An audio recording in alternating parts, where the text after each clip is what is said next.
What's up, everybody? Welcome back to Dunn and Drew. I am Drew here with Dunn. Hello. This is March. This is the second episode of March. But this is March. What Yes. we had today. Oh yes, Like that's some March Madness right the there. real March Madness. NFL trades, franchise tag deadline. A lot of shit happened today. And what are the odds? Happens before we record. Thank God. On a recording day. That never happens. And the Packers are going to re-sign Aaron Rodgers. Reportedly be the highest contract in NFL history, which I don't know how anyone ever tops Mahomes. Like the $500 million. Yeah, I don't know how that's ever topped, but it's topped already. And It's the per year.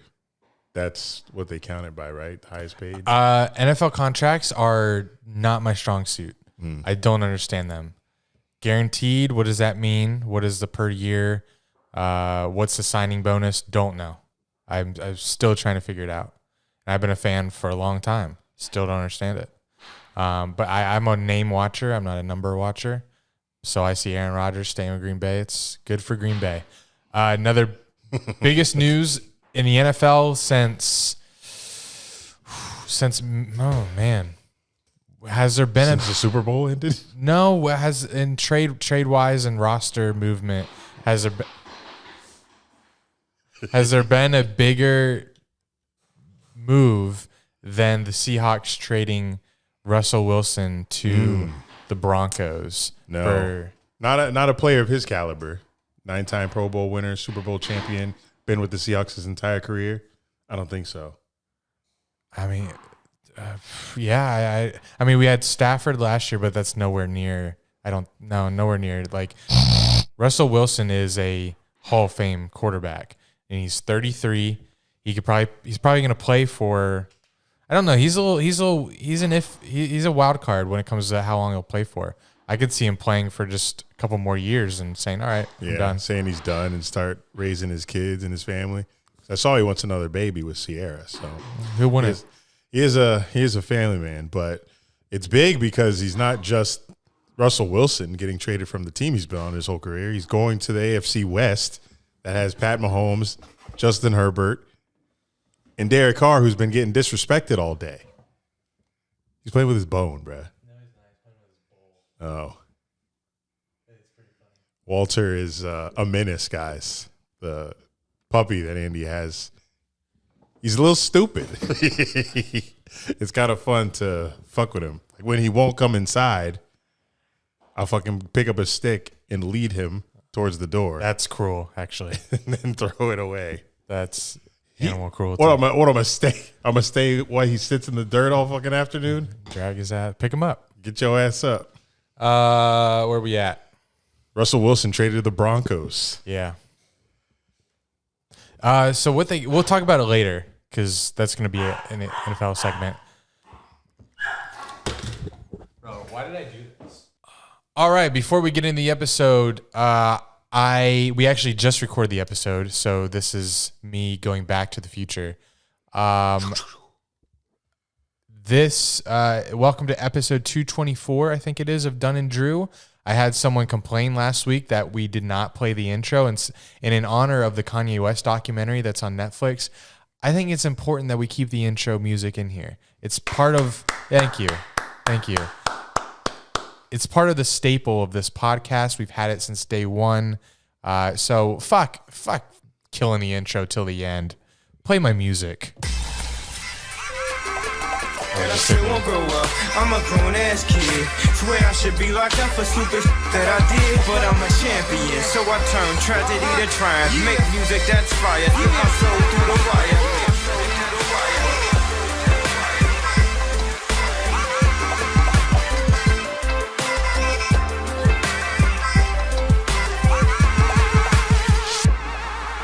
I love when Pharrell ran out of the room when he connected the two dots between Kanye saying "spit my soul through the wire." Yeah, in his mouth. The wire in his mouth, and the wire on the microphone.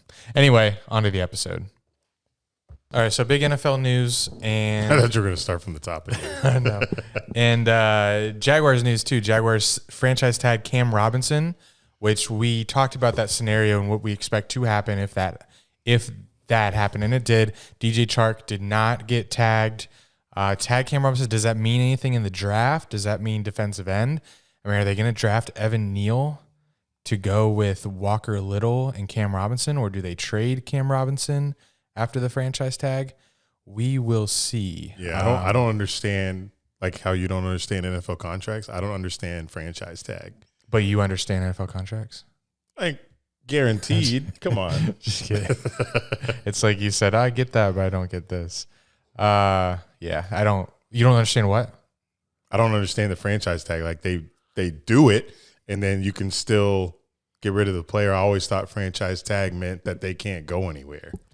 So they actually, so franchise tag, you can do it to one player.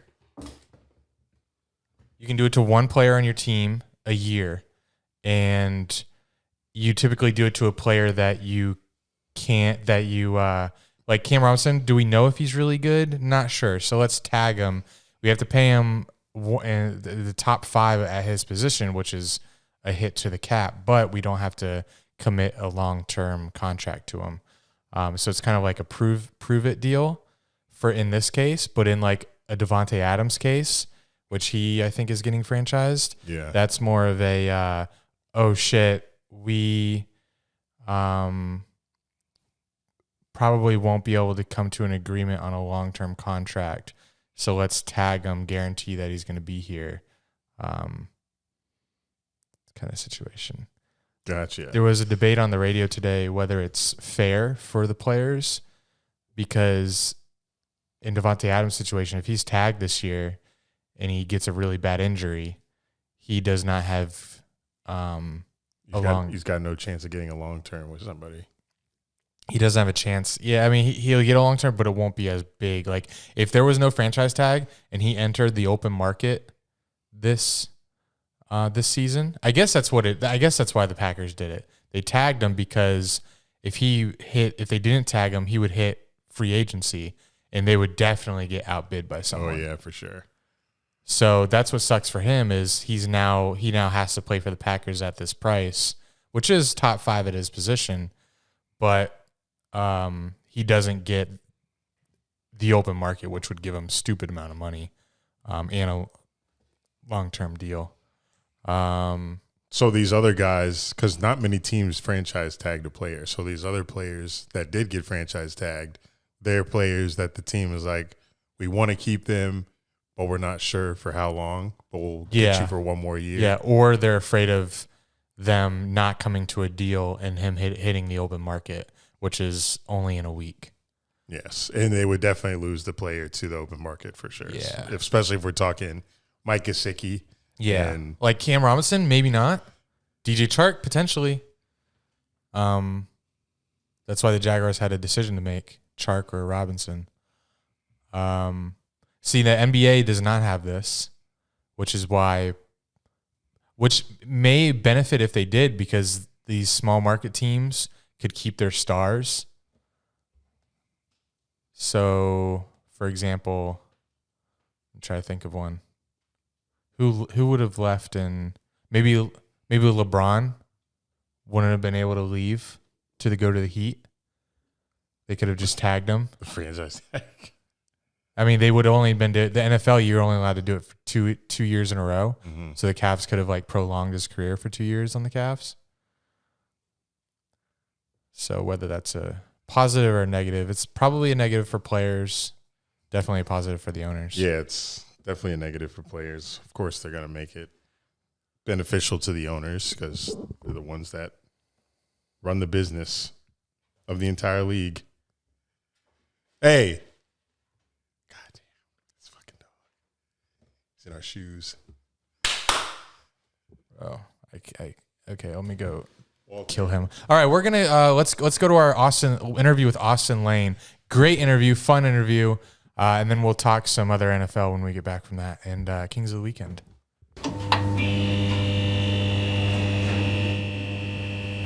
You're on a winning streak. You've beat some big names. What do you feel like? Are you ready for the big show? Man, the way I see it, in the big show, you need three things. Either you have to have a look, either you got to knock people out, or you can talk in the microphone. Well, guess what? I can fucking do all three. Anyway, so you're not drinking because of conditioning? Well, yeah, just because where I'm at right now, I could be getting a call like short notice to fight somebody. So like the last thing I want on my mind is like, well, shit, I'm just coming off of like a 2-day bender, and I have to get ready to fight somebody. So, how short notice we talking? I mean, you know, the goal right now is the UFC, and if that's the case, I mean, you could be talking about a couple of days, you can be talking about a week, yeah, especially with my opportunity because you know I put the work in, and now it's just kind of waiting for that phone call. So if that phone call comes 3 days out before a fight, I don't have to take it, but I would want to take it. You know, Right. So like when the main eventers or the people that are on the card have a fight, they usually know about the fight like oh yeah, I mean well in advance. ideally we're talking months and months in yeah. advance. Yeah, you're looking at a fight camp usually is going to last around 9 to 10 weeks, and then before that you probably know a couple months before that even. So yeah, there's definitely a lot of heads up here. But like if you're towards the bottom of the card, you're not a champion, you're trying to get in the league. Sometimes it's gonna be a short notice fight. Yeah, that's the grind. So I remember we talked to you last in the summer, and you said your next fight wasn't for a couple months out in the Carib Royale. Yeah. Mickey Mouse. Mickey Mouse one. Announced Mickey Mouse. that one, if I'm not mistaken. Yeah. Oh boy. Yeah. So yeah, I guess a few things have happened since then. It's wow, it's been that long.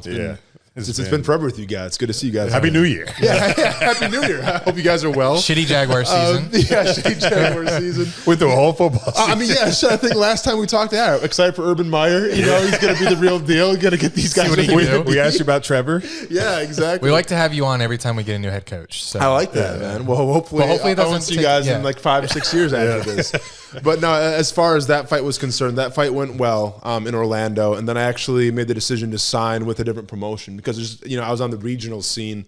I had to go a little more national, so I signed with Fury FC, and that kind of got me like a little more notoriety, I guess you would say, in terms of being on UFC Fight Pass and fighting kind of all over the country. Then, Yeah, I was kind of curious because I saw it was with Fury FC, and I'd never heard of that before. So I was wondering if that was a subdivision of UFC, and were you independent before, or what was the promoting company? So I wasn't tied to any promotion before Fury FC. I guess I was more, you'd say, independent. You know, I mean, I was kind of tied to Combat Night because they always got me fights, but I never signed like more than a 1-fight deal.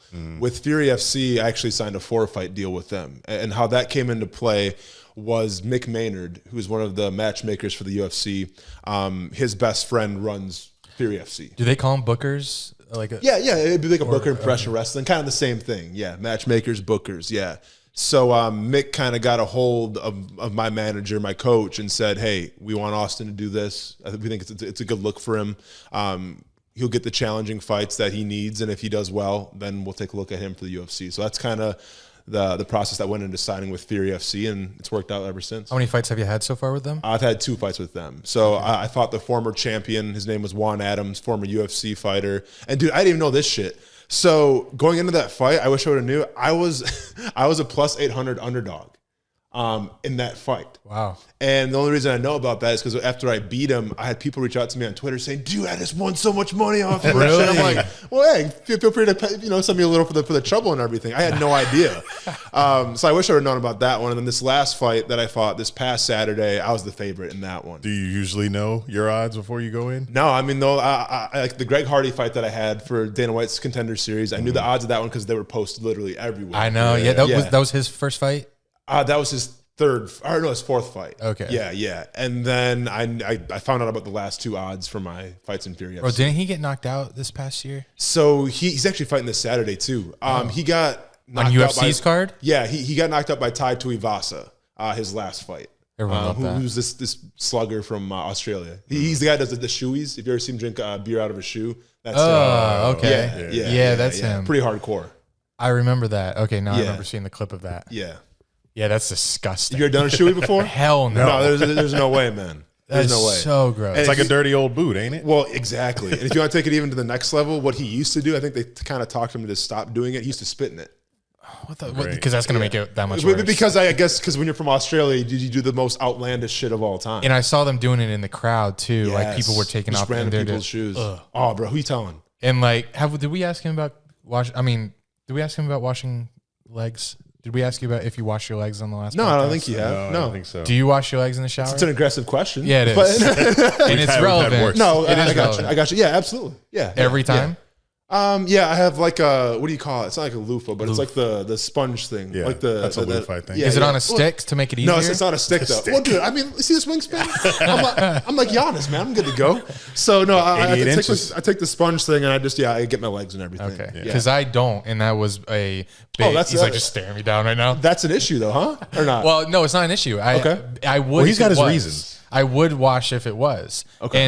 And why I bring that up is because I also obviously don't wash my feet every time. Sure. Which I don't really either. Okay. Wash my feet, like I go down to like my That's ankle. you got to go all okay. Yeah, yeah. See, this is why people have a disgust with feet. Because like a lot of people I talk to, they hate feet, and now I understand why. Because sick motherfuckers like you that don't fully wash them, and then people got their feet all in They're people's standing faces. on soap the whole shower. They're standing That's on a good point. soapy I mean, water. you kind of are marinating, soaking in that water. Depending on what kind of That's shower not you got. washing though.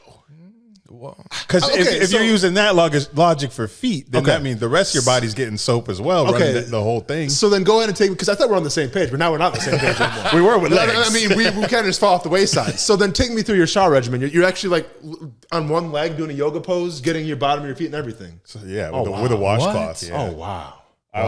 I will have to hold on the wall so I don't slip. Obviously, that would Okay, be good, bad. good, because good. it's soapy feet. Yes. Obviously, I don't want to slip. Yeah. But yeah, I'll get in there and crusty toes because I get very sweaty, smelly socks. Oh, So I feel like do I as have well. to scrub my toes and shit. Okay. I feel like it's essential. See, I'm kind of like somewhere in the middle then. Like if you Yeah. guys were divorced, you guys are split in custody with me right now because I'm kind of on both sides. Like I agree, you should wash your legs down to your ankle, but as far as the feet are concerned, you're just marinating, man. You're fine. You're good to go.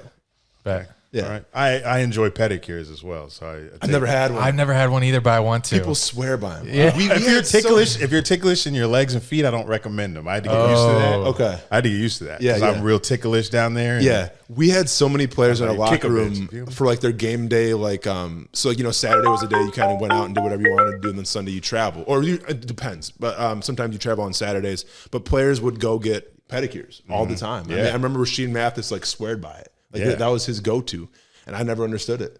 I guess I can't knock it till I try. Yeah, once you have it, once you get one, Yeah. you might They understand. massage it, they hydrate it. Yeah. It's revitalizing, I Okay, guess. you know? and then like they do they like put like a lacquer on? Did they like make it shiny too and stuff? Or not? I don't know what's going I on. mean, if you want. Okay. But it's mostly just toes clipping and Okay. They massage. do. I think they do. They will put like a clear coat if you Yeah, if you request ask. it. Because every time I go But to the one am I here- asking? No, probably not. Sometimes that clear coat by the way. sometimes they'll joke. You be like, "You want the color?" Sorry. Hey, Sorry. yeah. They be Korean, chill. But yeah, they ask if you want color. But it's come on. Everybody knows Asians run the yeah. No, they do. nail parlors. They definitely do. It's pretty much common knowledge that is. if they're speaking their language while they're rubbing your feet, they're talking shit about your feet. for sure, without a doubt. Definitely in there.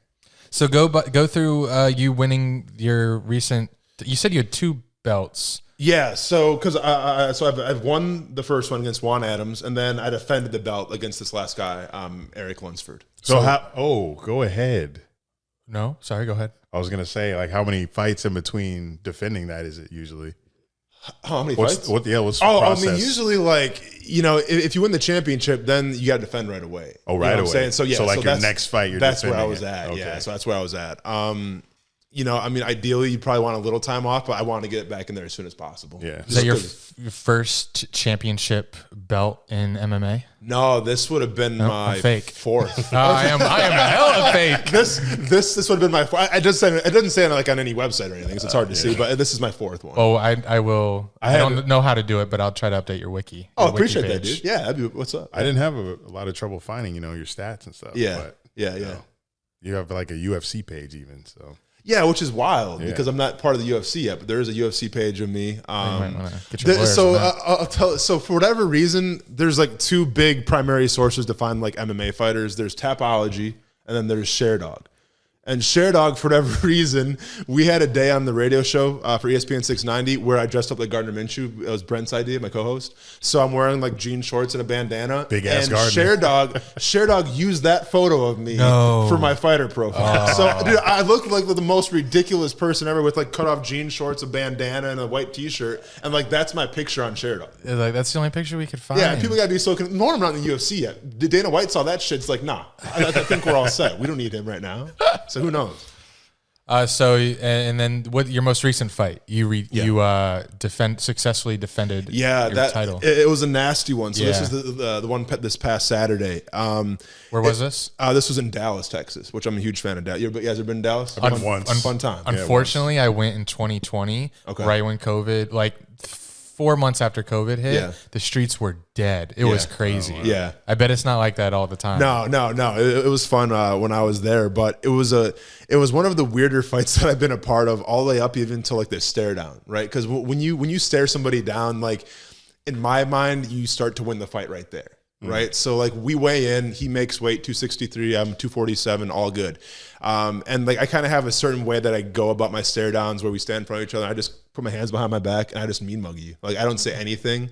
I don't show any kind of emotion. And I try to look right through you. And in my mind, when I'm looking at you, I'm like, I'm going to kill you. Basically, I'm not trying to kill you, but like that's the mindset. That's how I look. And so we get up there and he's looking at me, I'm looking at him and whatever. And it seems like it's an eternity, bro. Like it's like literally 10 seconds, but it seems like it's taking forever. And all all of a someone sudden, between you, like going like this, like there's like, all right, guys, take it easy. Try to hype it up. The heavyweight champ, So he looks at me, he goes, I feel like I've known you my entire life. Oh my! I swear to God. Now. Why he flirting? No, that bomb has been planted, right? Like this has been ingrained in my mind. Now, okay, so this is your move, and I'm like, so if you watch the video, I'm kind of like, but I still try to look at him and shit because I don't know if I'm trying to respond like, man, that was dumb as shit, or if I should just play it cool. I played it cool, man, but like that was the weirdest, face off. I had 20 of them now I've ever been a part of. The fight was weird in itself, where he actually blew out his entire knee. Oh, yeah. Shit. MCL, ACL, MCL. What was the move that he did? So all I did was I went for a takedown, and he tried to counter it. So by countering, he planted all his weight on one foot. And, me being a former player, dude, you got to finish the tackle. And I just finished it, and all of a sudden I heard a pop. And it's wild because as fighters, we're always taught that don't stop until the ref takes you off, right? Because the last thing you want to do is have a guy on the ground, you're punching him and you stop just because you feel bad for him or whatever. That'd be me. Lose the fight because of it, right? You say sorry and then it's over. My bad, man. My bad. Are you okay? Are you okay? KO. So I hear the pop, we fall, I hear him scream, and right there for like the first time in my life, I didn't like go till the ref. I'm just like, he's done.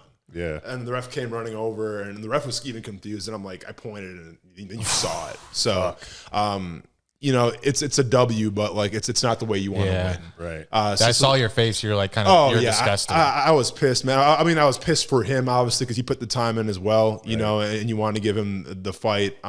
And we were going back and forth. There's going to be a great fight. And then also, like, you kind of have it what you're going to say on the microphone after, but it's hard to be a badass when you win. Yeah. So unless you're McGregor, I'm sure you would have said something. Of course. McGregor, your wife's in my DMs and all that shit. And I liked what you said, though. What you said, and I'll play it and I'll put it in post-production. But what you said, it didn't have to be about him, and it wasn't really about him. It was about you. Yeah. And it didn't, not the situation. Like I didn't think the situation took away from what you said. For sure. And that's the thing too, is like someone told me, one of my teammates told me, he's like, dude, that was, man, you rehearsed that. That was good. I'm like, no, I didn't rehearse shit. Oh, you didn't? Oh no, Nice. that's always off the top of the dome, just because great. like you never know what kind of mindset you're gonna be in a fight. Like I always, I always visualize it. I'm like, all right, I'm gonna do this cool anime move before he calls my name. When I walk to the cage, that's gonna be cool. And then I'm gonna be doing this when I win. Dude, it never pans out like that. So I never plan out what I'm gonna say, because sometimes people want to boo you, and then all of a sudden it like throws you off. It's like professional wrestling. It's all in the moment. It's all in the moment. Yeah. So I don't like to. I like to improvise everything. Walkout music. You have? Oh, walkout music, they've done me so dirty. So yeah, bro, this has been the worst. So my past 3 fights, I've had a song. It's Acid King by Malibu Ken, Aesop Rock, and then a producer. They're a joint effort. But he's a good rapper from New York. It's my go-to. And the past 3 fights that I've had, they didn't play it because of the language and like the theme of it. So I've gotten surprised to Lil Nas X Old Town Road. No. What the fuck? Dude, so if you go back and watch that fight, I'm coming out, I'm hyped up. Right, again, visualizing, it's all playing out, and all of a sudden I hear the bam, bam, bam. I'm gonna take my horse. And I turn to my coach, I'm like, what the fuck is this? Wow. So it immediately took me out of my headspace. The fight after that was Rockstar. Post Malone. Rockstar. No, the Bad Bunny. Rockstar. This ain't no guitar. This is whatever that song's called. I don't know. Are we not Bad hip anymore? Bunny? No, you guys know who Bad Bunny is. Yeah, I know. We know Bad Bunny, but we're I not can't familiar remember with the the song. music. Yeah. Okay. I wasn't really familiar with it either. But that was the song, and then this Yeah. last one was Bone Crusher. Ain't Never Scared, which is a classic for my youth. That is a classic. Did you not I choose wasn't it? mad at. I didn't choose it. You're not allowed to? No, I did choose it, but they didn't play my song. Oh, just what the because fuck? of the language. Yeah. The language. What is this, a wedding? Yeah, you're literally beating people to a fucking pulpit. Dude, and they're mad we're about literally getting ready to put on a blood sport for the fans, and I can't even pick my own song. Yeah, Right. so that's been a kind of rough past 3 fights for me in terms of music selection. but dudes, I mean, like, what would your song be? That's put me on the spot. Yeah, Yeah. that's what I do. That's good. Eric? Mine got one, would Eric? be mine would be fuck up some college. Oh, that's a good one. I would come out just some fucking Future Yeah. from DS2, Yeah, bro. yeah. That's good. Probably some Disney song. Yeah. Yeah. man Well, see, man coming out to Lion there are King. fighters like Lion King. There's this one fighter. That would be badass. Oh shit, Simba's coming, and then Andrew all it's Willis. over. Time it. And then time it so when it peaks, when Oh, he of lifts up course. Simba, that's when I like get up on the I like barrier. that, man. And then they I may talk like about that. the language in that one. I like Can't. that. Yeah, I like that. I have to get the rights though, I guess. Oh no, you can pick whatever. Play it, play Yeah, you whatever. pick whatever. Yeah, you good. Okay, cool. Yeah, yeah. Not on this podcast. Oh, not on this podcast. No. No, it doesn't work like that. unfortunately. Yeah. Oh, can we see the? Can we see Oh the yeah, little yeah. I belt? got the belt. Here. So what do you just carry the belt everywhere with you? Why do you? No, What do you? okay, So okay. So it's a little story now because I didn't want to bring the belt, but somebody was in the DM saying, "Hey, bring the belt," and I'm not sure if you were kidding or not, so I decided to. But like, was no, I had this shit completely dead ass. So when I got the belt, like, because some fighters were like, wear it through the airport.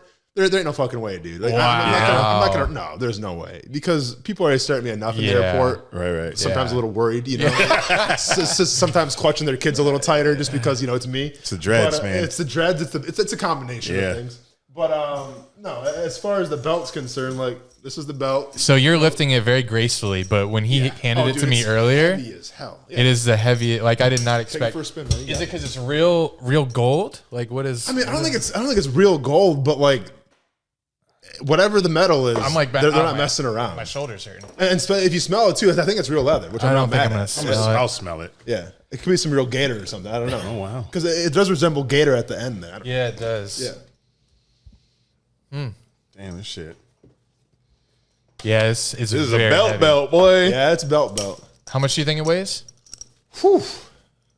I don't know, man. 20? 20. Trying to think about dumbbells. Yeah, I'm thinking like the donut. I don't know, 25. Yeah, it's probably 20. Yeah, 20, I mean, 25. it's heavy enough where you can't strap it around your waist We have a Yeah. scale. because it wouldn't stick. Yeah. So, yeah. Man. Why don't you have cauliflower ears? I'm lost Weird there. question, right? No, that's a great question. Do people know what cauliflower ears even are, though? I don't. It's Yeah. like when you see. Yeah, you explain it. Yeah, so basically, cauliflower ear is when the cartilage in your ear from grappling or doing jujitsu gets so broken down that it fills up with blood.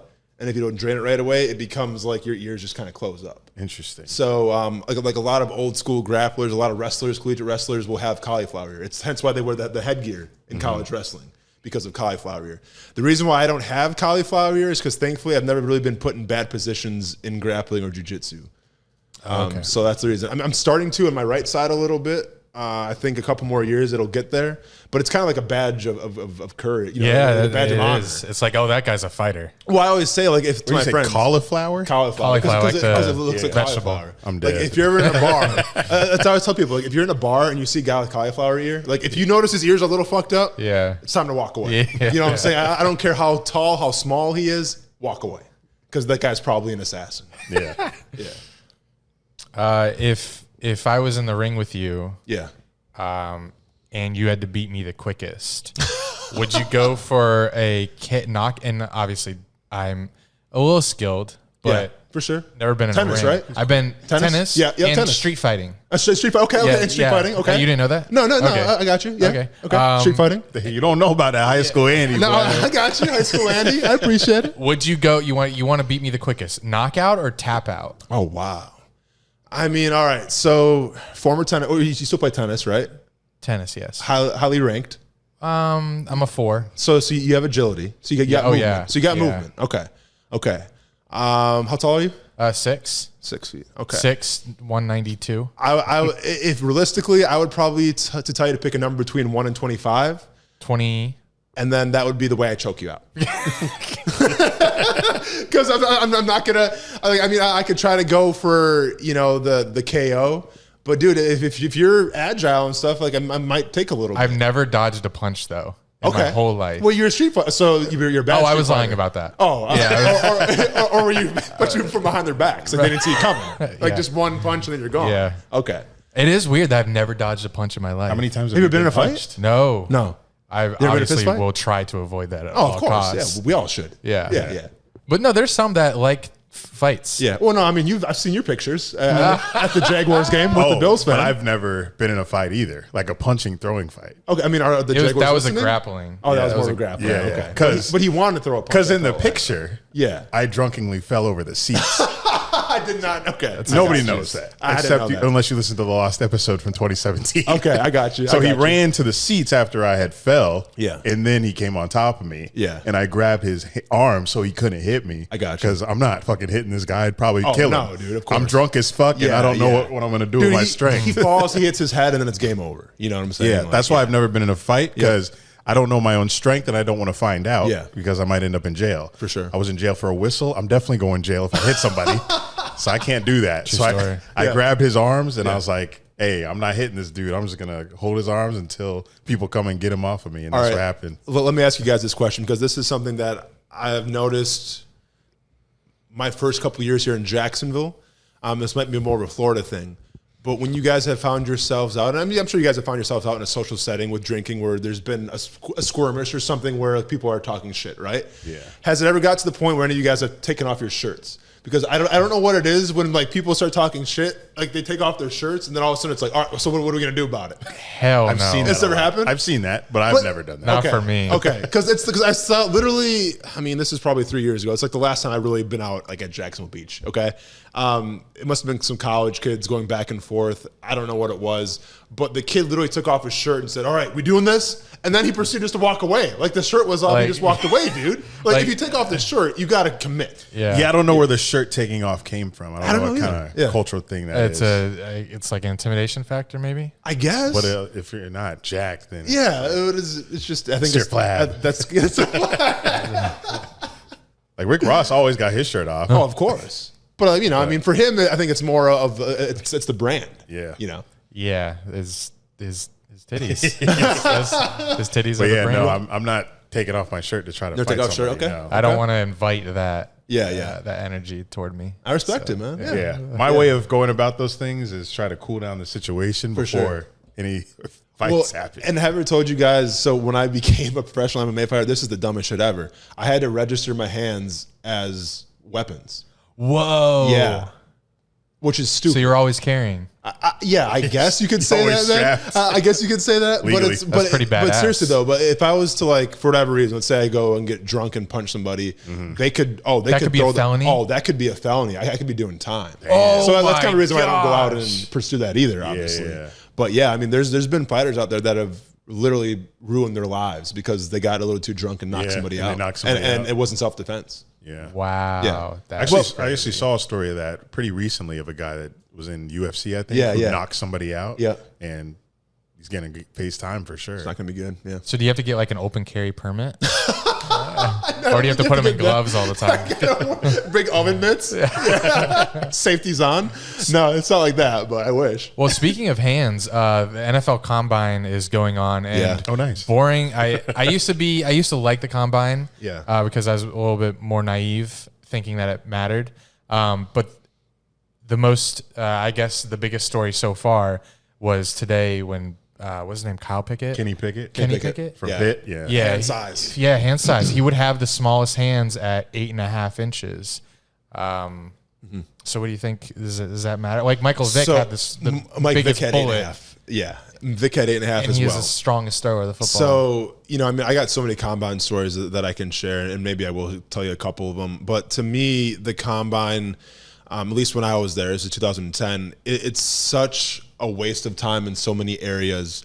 And it's such a power grab for coaches and scouts and GMs to be like, well, we can make him do this. We can make him do that. That's what I as far as the hand sizes is concerned, it's the old school belief that people say if you have bigger hands, you have more strength. If you have more strength, you throw a football farther. Now, I think science has kind of dispelled that a little bit because Mike Vick, 8.5, Burrow had a cannon. Burrow, 9, has a good arm himself. So to me, it's more something that the media just likes to take and runs with because it's something to talk about because the combine at the end of the day can be boring as hell. Yeah. And that's where we're at with that, I believe. Do you remember what your hand size was?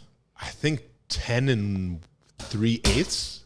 I brought. Is that, shit! Is that from the okay. top of the middle finger to the palm? you or? do. It's Yeah, I think you measured yours wrong because there's no way mine's bigger than yours. so because from you're going this? here, right? I From believe. here. Yeah. So I'll do it first. Okay. Oh, I like this. I can't. Not 9. a little bit more than 9. 9.3. Yeah. Okay. Burrow, Heisman Trophy winner. I see you.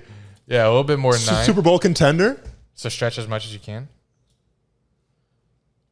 10. Nice. 10. All right. I'm a quarterback, buddy. Oh my. I started doing yoga though, so maybe like that kind of stretch it out. On the Oh, my table. bad. I'm a doctor. He's doing I'm a doctor. He's doing a split. Oh, 10 and change. about the same. Yeah. Nice. Nice. So we're all. Guess we got to get in the ring, buddy. But no, wait. I got a condition for a year first. Let's get it, man. I told you last time I was on the show. Like know. you can get the frame. You have the chassis. One thing I really want to do though, I want to try boxing. Like, Okay. I want to like get with a trainer and I want to do it for cardio. yeah, me yeah, too. dude. Oh, it's one of the best workouts you cardio can ever and do. coordination. Yes. I think it'll help me with my It's one of the coordination. best workouts you can ever do. To you. I'm pretty So, clumsy, but yeah, Make it happen, I got to man. find me a gym here. Yeah. that we can subscribe to and I like it. go there a lot. Yeah. I mean, I'd offer a bar gym, man, but I'll go you after the show and we'll talk about it. Yeah, I'll hit you up. Sounds good. But, Boxing Andy. But no, so like, like I say, like the hand size doesn't mean anything. Even like the height sometimes gets overblown. But one of the things that really messed me up about the combine, I've always been considered 6'6". And for whatever reason, when I went to the combine, I don't know if it was just the coach wasn't a fan of me or whatever the case may be, but like the strength coach was from Arizona. I'm walking up to the scale because, you're in your spandex and you have like a million coaches watching you. You can hear Rex Ryan's ass. Oh, that's a stud. Or that's a, like, dude, Rex Ryan was like notorious for going, oh, that guy's a fucking jet Really? right there. Or that guy's a little too sloppy for me. So I hear him in the background. I'm like, all right, here we go. Wow. And I'm like a little pudgy. I don't really care. I'm not self-conscious or anything at this time because I'm going to the NFL. So fuck it. So I go up to the scale, 273, get on the height, and the guy's like, all right. Because he's holding the measuring thing. He's like, oh, you're 6'6", huh? I'm like, yeah, I'm 6'6". He goes, 6'5" and 5/8". What? And I go, motherfucker. Wow. Yeah. So kind of did me dirty there. I don't know what he had against me that day, but 6'5" and 5/8". This kind of sound like a slave auction. No, dude. So I mean, honestly, it's 6'5", 6'5" boy. But no, it's Chill, it's, though. it's just Sorry.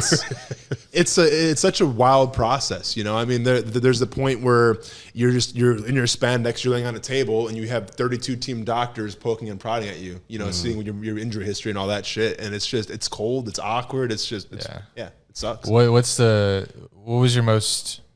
I guess you said you had some stories. Any funny interview stories? I mean, dude. So you have to remember who you're talking to at that time is not who I am now. Like at that time, I was trying to be a people pleaser, yes sir, no sir kind of guy because, I'm coming from a small school, so I'm trying to make a good first impression. Of course. It's the NFL, right? So I'll never forget, I'm in the Miami Dolphins meeting room. And to kind of set the scene a little bit, like if you ever seen like the mafia movies, like if you ever seen Goodfellas, if you ever seen like The Godfather. Binge Sopranos a few times. There you go. So like everyone's sitting at the table, coaches, GM, scouts, everyone's at the table, right? And I think at the time, what was the guy's name? Spragno was the head coach, if I'm not mistaken. Italian guy, go figure.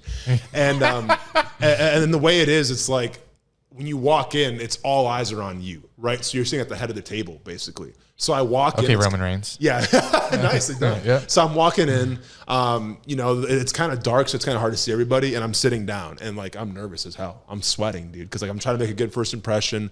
I feel the pressure. It's one of my very first interviews with the teams, and one like the second or third question is, "So you smoked weed before?" And I'm like, "All right." So this is 2010, so 2010. I think it was still heavily tested. Definitely heavily tested. And to tell you the truth, so in college, up until my sophomore year, I would smoke, but it wasn't a consistent thing because honestly, and it's going to sound, like a square now, but I didn't want to get busted. I didn't want to blow my opportunity. So I really didn't smoke. So, I want to purvey that fact, but I also knew in the back of my mind, like, well, I have a little bit. Yeah, so like, do I lie? Do they know something? What the fuck do I say here? So I go, no, sir, haven't smoked ever. And this is Tony I'm talking to, the head coach. I go, I haven't smoked ever. He goes, interesting. And there's like a moment of silence. I think this is the Wildcat guy, Tony Sperano. Yeah, he is the Wildcat guy. Yeah. Good call. So there's like I'm like, no, sir, I haven't, strong, getting my voice across. And there's like 4 seconds of silence. And all of a sudden I go, I have smoked Black and Milds though. Now, why did I say this? I have no fucking idea because I'm so nervous. It's like they know. I gotta say something. So I'm like, well, I gotta defend myself. But I have smoked Black and Milds. And I'll never get. So Tony goes, why the fuck did you say that? I go, I don't know, sir. Next question. We're like, we didn't ask. Yeah, don't care. But then, and I've shared stuff before about like the questions that you get from scouts. They want, it'd be like, what's your defense to play in? How'd you like playing a stand-up edge rush versus a, down in the dirt edge rush? Do you find your mom attractive? And it's like, wait, what? and the Are whole. you serious? I swear to God. Damn. What the fuck? Random as fuck. Dude, I've gotten And weird. Was your mom attractive? Boxers or briefs? Do you wash your legs? If you wash your legs, if you could kill somebody, how would you do it? What? And if In you the octagon? And if you killed somebody, would you use a knife or a gun? And the thought, and I asked, how do you answer that? Like, well, so the theory is that if you use a knife, you're more personable. And if you use a gun, it means that you don't like confrontation because you do it from a distance. That's how it's broken down to me. And what was your answer? Do you remember? I think I said a gun. Did they try to relate that? so- They try to relate that answer to football? So, I think it's a little relating to football, but it's also like trying to throw you off your game to see how you react to that. And you had to answer it? I Like, had to- I would have because- said I wouldn't kill anyone. Dude, ever. I'll never forget. And like, I don't want to call out any teams in terms of like who was asking the questions and who wasn't. The Raiders, but Raiders big time. Raiders were horrible, but yeah, definitely the Raiders. But so when they asked me like, do you find your mom attractive? The Raiders guy. When he asked if my mom was attractive or not, I go no. I'm like, I was so taken back by it because I'm very close to my mom. I'm like, Yeah. what the hell does that have to do about football? That's what I said to him exactly. I said, what the hell does that have to do about football? He goes, oh, are you not being coachable? Answer the question. Wow. Yeah. So then immediately there, like, Damn, Mark Davis. I kind of Mark Davis. But then back from there, I kind of stood back down. I'm like, oh, sorry. Then no, I don't. Because I didn't. Once again, it's about making a good first impression. Slave man. auction. Jamarcus Russell must have said yes. That's probably why they took him. That's probably why they took him 1 overall. Probably yes. God. This guy's a Raider. He can answer everything. Yeah. Yeah, she fine as hell. I would. Yeah. Definitely would.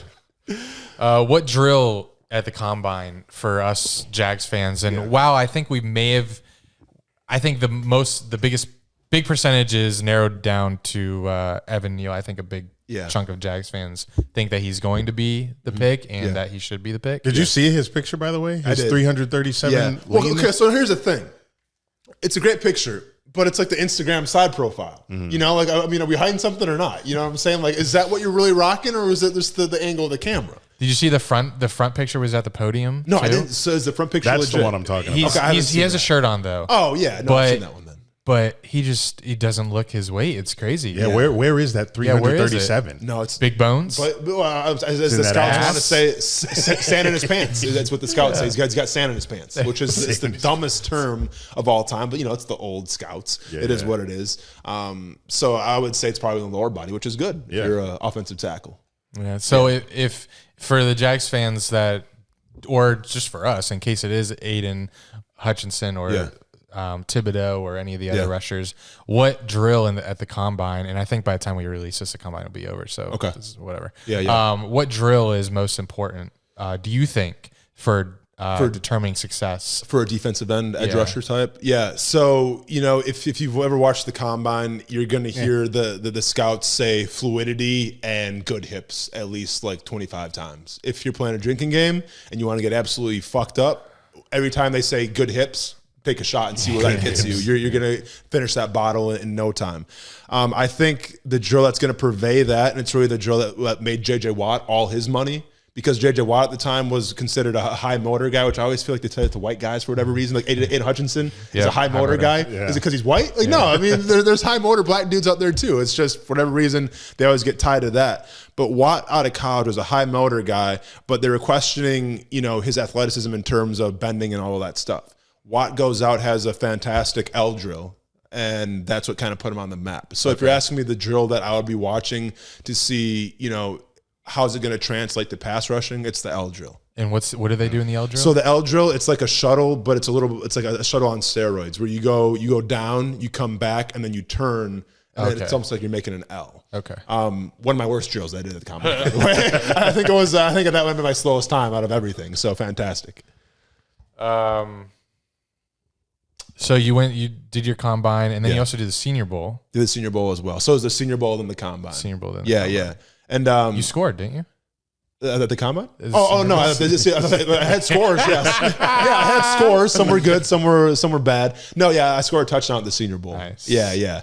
Thankfully, the offensive lineman and the quarterback didn't really know the rules, because it was like in college, if you fall off the ground with the ball, you're down. But no one knew it, including myself. And thankfully, one of my teammates picked me up and pushed me in the end zone. And the most swaggerless end zone celebration of all time, unfortunately. But it is what it is. Yeah. That was before like the giddy. What do they call it? Gritty. The gritty. Yeah. Everybody doing that shit. Everyone's doing the gritty. I always say this. I know 2 years ago, a year ago, Alex Smith deserved to be comeback player of the year. But Adam Thielen, from week 1 to week 16 of doing the gritty, should have been comeback player of the year. Because I've never seen more progress made from week 1 to week 16 than Adam Thielen doing the gritty. So shout out to him. It's funny, there's always one dance move that takes over the entire league. Oh my God. I missed the dab. Per season. Yeah, the dab was hot for a while. I'm trying to think, Cam. How old are you? How old are you guys? 29. Okay, so 29. So you're kind of you're in the same realm. Like, what was it when you were like in high school or Soldier middle Boy. school? What was it? Yeah, it was Soldier Boy. Stanky Leg. Stanky Leg was big, but for like celebrations though, was that? Were people cranking it? People cranking the I don't know. Probably doing the Soldier Boy shit. Pause. Yeah. Okay. Because he was. What? Oh, Swag the surfing? chop it. Did you? Chopper City, because you had Mike Sims Walker. Yeah, then Mojo did that too a little bit. Yeah. That was a good one. And then in college, we started getting the Millie Rock. Yeah, okay. Going through the eras. Yeah. We're getting old. We're about to have several eras of dancing. Yeah. In Fortnite, there's a Fortnite dance that had a bunch of them. Yeah.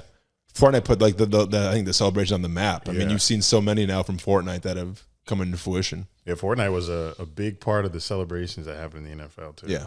What type of player? What's the difference in the type of players between Hutchinson and Thibodeau? So I think Hutchinson, a lot more experience. High motor. High motor Aiden Hutchinson. I think Hutchinson is a guy who's more technical right now, right? He has a lot more experience at the college level. I think he was a senior. So he played. More cerebral. More cerebral. Good word. That's for the white players. Hey, just go and say he's a great member of society too while you're at it. Holy shit, man. No, so I think this is a guy who's technically sound. So you think of a guy like the Bosa brothers, who are also white. I'm not doing this any favors by any means. And cerebral. But no, and cerebral. But in terms of, they're not going to blow you off with in terms of like athleticism per se, but they have the technique. Max Crosby comes to mind, a guy like that. Now another white guy. TJ Watt. TJ Watt comes a guy like that. I think Thibodeau is more of the boomer bust type. I think in terms of skill set, he's still raw, but he could be an athletic freak. Yeah. You look at a guy like Micah Parsons last year for the Cowboys. Micah Parsons was on people's radars, but you come out and run a 4.3, 40 at your pro day, and no matter if you put him at middle linebacker or outside edge, like, he's going to be successful. I think there's a thought with Thibodeau could be like that. Do you remember Deion Jordan? Of course. Oh my God. Yeah, out of Oregon. He would line up with slot receivers sometimes and take them. And it's wild that he never really panned out to be what they thought he was going to be. Because he was a freak of nature. Yeah. He was. Yeah. Yep. I think the Dolphins drafted him. But yeah, I wanted him so bad. Of course. I can't remember what draft that was. Yeah. But I wanted him because it was like, oh, this guy is like a dream on the defense. You can play him anywhere. So to me, Thibodeau, it's more of, are you willing to work with him? Do you have the environment to cultivate greatness? I think you bring Hutchinson right away and you know what you're getting, and it's probably going to be pretty dang good. I think Thibodeau is more of the boom or bust type. If the Jaguars keep Cam Robinson, who do you still take Evan Neal? Then I think that's tricky because it's hard to justify if you're Trent Baalke. By the way, Trent Baalke, welcome back. haven't even addressed that yet, but it's good to have you back. I love him. We love him. Love the guy. You guys love the guy. Has he been on the show yet? No, He's coming. Yeah, he will be. Put it out there. He's on the guest list. Put it out there for sure. I would expect. I'm sure he's really personable. I see him at the gym. So I don't tell where he goes to work out, but I might have seen a couple times and it might have nodded my head. He didn't say anything back. But as far as what was the question? My bad. If we keep Cam. If you keep Cam right. Yeah. So, and that's the beauty of this whole process here is that I think if you franchise tag Cam, then you know they're going edge rusher or they're going to trade down and get a receiver. I think Cam is the ultimate piece here because it's going to be hard to justify paying Cam Robinson that franchise tag, having a guy in Walker Little who Trent Baalke helped draft last year at a very high round, and then saying, you know what, let's go ahead and bring in a Neal as well and see what happens. Like you're not going to do that. So I think Cam Robinson, what they do with him is going to be the tall tale sign of how the draft's going to go. Yeah, and that will happen first. Exactly. Yeah. In the next couple weeks. Exactly. That's going to be so interesting if they do keep him because I think there will be still a lot of people that say, even if we're keeping Cam, draft Evan Neal anyway. No, I mean, people are definitely going to say that. It comes down to the point where how many games you win last year? I mean, 2 or 3, whatever the case may be. 3. Yeah, 3. It seems like 2, but I guess you did get that third one. London doesn't count. No, London doesn't. Yeah, London doesn't. But, you won 3 games last year. And yeah, a lot had to do with coaching and culture and philosophies and all this stuff, but you still have the roster that you have. And that hasn't changed that much already. So you're going to have to build this team with better players. It's simple as that. And I think if you're going to waste a first-round pick, if you bring back a Cam Robinson, you're doing yourselves a disservice by doing that. That's true. Yeah. You got the first overall pick again. Yeah. If you bring back Cam Robinson, you got to go for something else. Exactly. And I think if you look at, I get offensive line could be a need. You want to take care of Trevor Lawrence, but keep in mind, this defensive line last year in terms of sack production was bottom tier of the NFL. Yeah, and we were talking about, would you take a receiver first overall? I'm saying no. I'd say go for that edge rusher because there's so many in this draft. You gotta go grab one of them because there's going to be so many receivers. At 33, we're bound to get. Or 33 if we stay there. We're bound to get. I think at 33, it's definitely going to be a receiver. It's an interesting question. Number 1 overall, wide receiver. If there was a clear-cut guy, there was a Jamar Chase. Yeah, exactly. But there's not that guy. I mean, you can make an argument for a couple of dudes this year. You got the guys from Ohio State, got a USC. You got even Jameson Williamson or the guy from Alabama. That guy Jameson. Yeah, Jameson. He's a possibility of being the best receiver of this class. So, I know, I would love to have him, but the fact him not being an instant impact.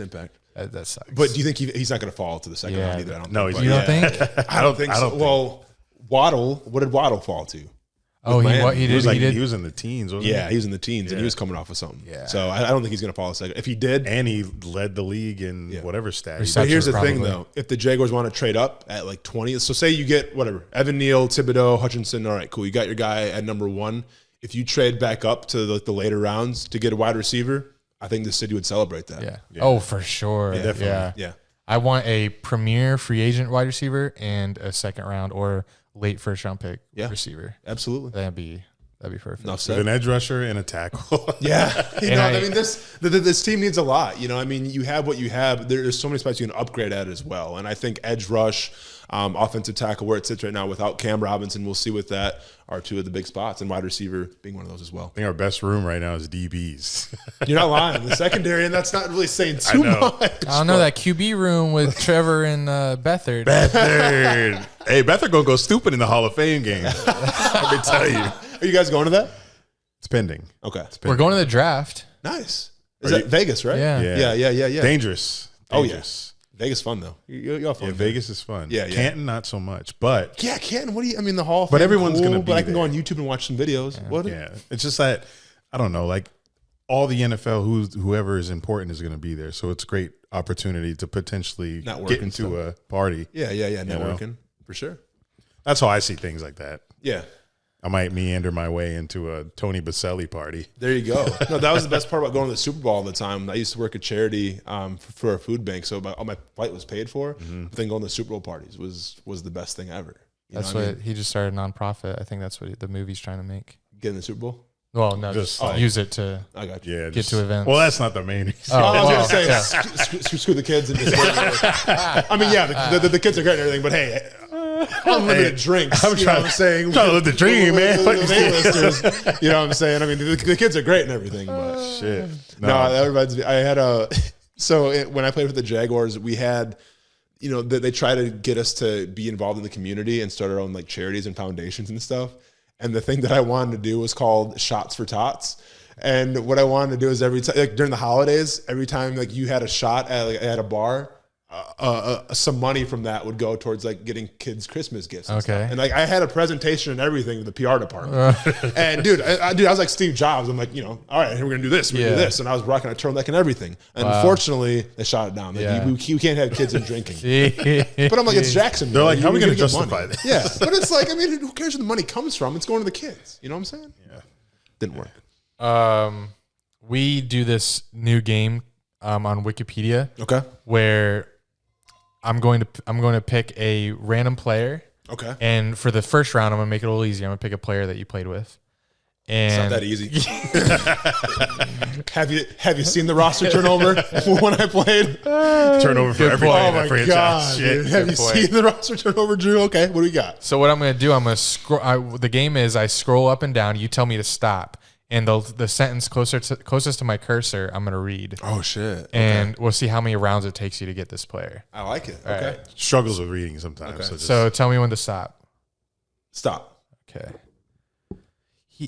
He competed with Red Bryant, Chris Clemens, and Andre Branch for a starting defensive end spot in 2014. Okay, those are three different completely body types. Red Bryant was 300 pounds. Andre Branch is 240. Okay, really narrowing it down. Go ahead. it's not an easy So game. do you have a guess from that sentence? Say it one more time. I'm sorry. I got distracted by the sizes. In 2014, he competed with Red Bryant. Yeah. I forgot about that guy. That guy's huge on He's 300 Seahawks. pounds. Yeah. Chris Clemens, Yeah. also Seahawks, and Yeah, Andre Seahawks. Branch. Okay. Oh. No, I wasn't on the Jaguars in 2014. Yeah, for So us- I probably didn't play with this guy. No, you did. He just lasted. He was there for a little bit. Oh longer. shit. Okay. He competed blah blah blah and Andre Branch for a starting defensive end Okay. spot in 2014. So I think Tyson. See, it depends who's writing this. I would say Tyson, but he was defensive tackle. But a 3-4 defense and Gus Bradley. I'm saying Tyson Alualu. Good shit. Let's go, baby. shit. All it takes is one. That was good. All it takes is one. Because they play with that big. Yeah, end. the big end. Okay. Good stuff. Usually okay. doesn't take one. You know? I got you. I like this game. From one sentence. That's rare. Yeah. God damn, am I a good teammate. And, Challenge him a little. Yeah, I like how you broke that down. Yeah. All right, here we go. Tell me when to stop. Let's go and stop right now. After being coached by the Jaguars staff during the 2009 Senior Bowl, he was drafted by the Jags in the 7th round of the 2009 draft. So this is a year before you. For me. Well, yeah, the Jaguars were coaching because they were horrible. Well, And we coach the Senior Bowl every other year. Yeah, for sure. Unless we have a new coach, because then you're not allowed to. 2009. Yeah, he was. Draft pick? Yes. So the class before him. Say it one more time, please. The whole thing. After being coached by the Jags Yeah. in the 2009 Senior Bowl, he was drafted by them in the 7th round. Zach Miller. No. Damn All right, going again. Would you like to phone a friend? I might have to. Yeah. Oh, I keep. Oh, my bad. I was supposed to go next one. You must say stop. Oh, stop. My bad. I thought you gave me more clues other than that saying who was the guy. Yep. You tell me who, next sentence. Same guy. Next sentence. Okay, gotcha. See how many sentences it takes. Gotcha. He also played for the Raiders and the Giants. Sorry, very vague. Very vague. So he also played for different teams. Cool. So the teams he played who does with. that in the league? 7th round pick, 2009. Jags, Giants, Raiders. What was this dude? May take a couple more sentences. Yeah, it's okay. Yeah. Getting it on the first try, that's rare. So I'm just trying to think of like that class. You've already started hot. You're good. Yeah, I got nothing. well, you could ruin it if you really You kill take this. seven. Yeah. All right, tries. we're spinning the wheel again. Yep. Now you get. We'll do this. We'll do this 2 more times. Okay, cool. And then you give. Now I'm up. just gonna embarrass myself. All right, stop. Wiki page not that thick. Okay, this could do it. On September 26, 2020, the Liberty Flames retired. Oh shit, Rashad Jennings. Yeah. Damn. Dance with the Stars winner, by the way, too. Really? Yeah, he won Dance with the Stars. Oh, he was Recently? on the Giants, and then when he was Yeah. on the Giants, he got Yep. more popular. Yeah. Awesome. Damn, I should have got that sooner. Sorry, Rashad. Hey, you're good though. Yeah. You're good. We had somebody that couldn't get Ocho or Calvin Johnson. Oh, God. Yeah, you couldn't guess Calvin Johnson. He said Ocho Cinco. Like we were said everybody. we were 8 clues He's got a in. Spanish name. Oh, really? He was told Megatron, and he didn't get it. Can I have a name this person? Do I know this person? No, you no. don't. Okay. Shame them for sure. Shame He on was. you, Angelo. Shamed Yeah. again, Donadio. All right, here We're we doing this go. again? Another round? One more Yeah, player. one more round since you're on a hot streak. Okay. Let's go ahead and Heating up. let's go ahead and stop it right there. All right. Damn. Is it a hard one? Don't know if I want to read this one, but I will. Did he get arrested? What happened? He was released. He was released on June 13th, 2013. Okay. He wrote about the experience on Sports Illustrated's website. Oh, it's Austin Lane. Super pissed, huh? I don't want to. I don't know if I want to read that one. Oh, did it really stop on me? Like that's, or you just That's what he stopped. No, on. that's what I stopped Oh, at. can you do another one? Then? On November 2015, he made his amateur MMA debut, in which he defeated Micah Cross by knockout in the first round. Yeah. That is also Austin Lane. Let's see how detailed they get with your MMA stuff. Oh, they have all your wins and losses. I like that. Is Wow. my arrest history on there? We good? Oh, do you have one? Oh, okay. Win. Loss, win, loss. 11-3, baby. 11-3.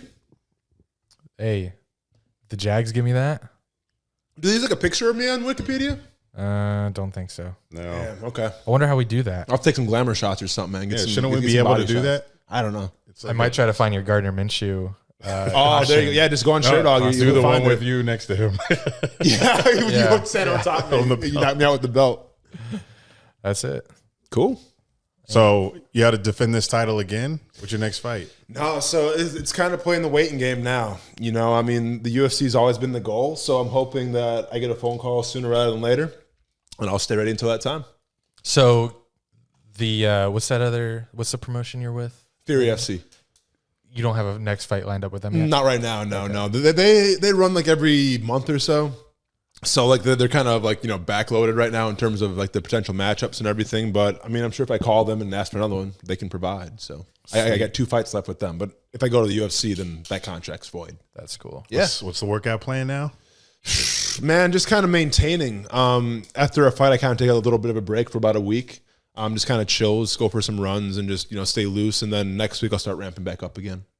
I'm trying to ramp back up again. Trying to ramp back up again? Yeah, I was out of commission December, January because What I had happened, this man? sprained ankle. Okay. From ice skating. So Okay. it made me I very would immobile. come up with a different story if I was you. I can't. I have to let everybody Okay. know the dumb shit I do that So ruins did my you, body.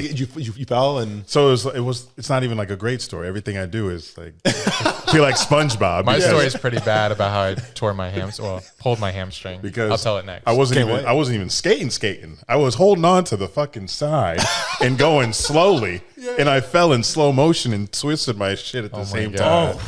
We don't think you didn't like fracture a tailbone or something. I mean, I feel like skating can be a lot worse. Than No, I've sprained my ankle so much, like for basketball in college, and this was probably the worst one I've ever had. Yeah, but it's probably because I'm older now. Sure. So my Recovery times. My bones are like, yo, bro, Dude, we gotta go through this shit again. just go to Planet. Just go to Planet and do the stairs. Yeah. Okay, so you're back to 100 now, though. It's like 89. Okay, because I still sometimes feel it. Yeah. But I can walk again. See, and I can run again. That's a definition of a guy who knows his body when he goes 89%. You know, it's like 80%, 90%. Okay, but when it's 89, you got good control of your body, man. Yeah, I appreciate that. I can run and I can jog again. Because I got this dog. I sometimes run in the yard with him. Tire his ass out, so I can do that a little bit. Yeah, but I haven't been in the gym consistently again yet since then. So I'm trying to do that starting tomorrow. Cool. We did a 6 a.m. We did a. I'm actually a really good ice skater. Surprisingly, What? Yeah, I can. I could give you a run for your money. I can go. Yeah, I think we have a competition coming up. What I can't do is like the full stop where they like spray ice up. Oh, well, then I got you. Really? Damn, you graceful motherfucker. Hockey was my sport back in the day. I'm from Wisconsin. Oh shit. Oh, yeah. Nice. Yeah, that was my favorite. That was the best sport that I played. And then long story, but yeah, I didn't play anymore. You into snowboarding at all? I'm going snowboarding in a couple weeks. Colorado. Nice. Yeah, I like snowboarding, but Yeah, I'll never attempt the one blade again. Yeah, I got you. So you were skating. Wait, you did hurt yourself skating too? No. Okay. No, I would not. I would never. I'm a pro. Okay, yeah, He said, "I'm nice." You're nice. Nice on the blades. Yeah. We did so at the NFL draft last year when we went to Cleveland. They had this these NFL challenges set up, like the combine. They had 40-yard dash. The NFL draft experience. Yeah. Okay. Yeah. So we did the 40-yard dash, and I beat him. So he wanted a rematch because it was really wet and he slipped on the turf. Oh, I mean, shitty turf. At the gun. If you get a bad start, it's over. Yeah. I mean, it doesn't matter. It was right at the gun. Oh, and yeah, the guy said, "Don't slip." Yes. And I slipped. What do you want me? Okay. Well, I jumped early and then I slipped. So Okay, so you want a rematch? So we pumped it up. Like we did a vlog about it, Yeah, this yeah. rematch, and we're doing it at the Jags indoor practice facility. I saw something with this. Okay, this is where I got you. So real turf. that's a documentary. Real turf, real lines on the Yeah. field. Ideal And conditions for a 40-yard Yeah, dash. it was great. Yeah. I probably would have preferred real grass. Not a fan of that turf, especially when I fell. So he was a bad went. fall. He completed it. Can't remember the time. Or no, I went wait, first. since you guys didn't run together, you I went ran fir- one at yeah. a time. Yeah, we went one at a time. okay. He went first. I think I went first. What'd you get? 5. I swore I was coming in sub 5. Okay. I swore it. And now is that hand time or electronic? Hand and didn't we Okay, so electronic? 6 about then? 6. Gotcha. It was stopwatch. Yeah, so it's about 6 electronic. So when I pulled it or whatever happened, I swore I tore it because I've never felt pain that bad in my life. It was at like the 38-yard, 35. So I fell into the end in the end, and I lost to him, but by like maybe point something of seconds. Yeah. So I think if that didn't happen, I probably would have won. Now, was there a warm up routine, or did you just run cold? Unfortunately, I stretch a little, but normally Wasn't I have no dynamic stretching enough, routine. was it? Oh, No. really? And he plays tennis. This So I dude- was like, what the fuck? This dude. I normally only stretch before an activity. Oh, I know wow, it sucks. It's bad. That's okay. That's crazy. Yeah. So yeah, Especially we're getting olher now. You know what I'm I saying? know. You gotta be smart about that shit. Yeah, I stretch like daily. Oh, you gotta stretch, dude. it was a big. Going to the fridge, stretching, dude. Gotta stretch, man.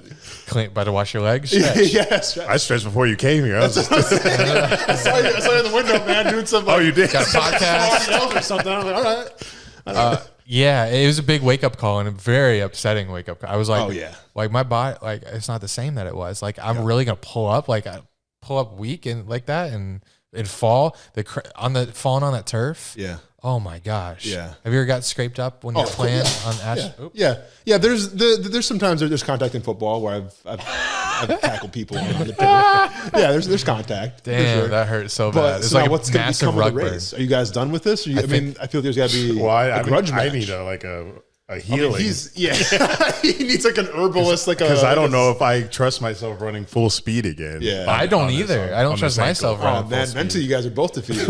I'm fucked. This is man. We have to do some kind of like mental games, I Yeah, guess. Or it's something. like how when someone tears their ACL, they might not be Oh, the I same know. because Yeah, they're yeah. like always worried about it happening again. Of course, that's how where you I- guys are both at right now. That's how I feel with my hammy. So you guys need some therapy first, and then we'll see Like what's up. when I go to Ohio, recently there was ice on the ground, like right outside my girlfriend's front door. And she has a dog. So like when I go out to walk it, he likes to dart out on a leash. Shit. And I'm like, no, I got to tiptoe out because it's like icy and shit. And I'm not trying to fall again. At least to the point like where you see icy like curl in the fetal position, like where it's like PT, like, okay, I mean, it's all good. No, it's scary because even like I'm slipping out there on the ice because it rains then freezes, so it's a layer of ice out there on the sidewalk, and it's terrible.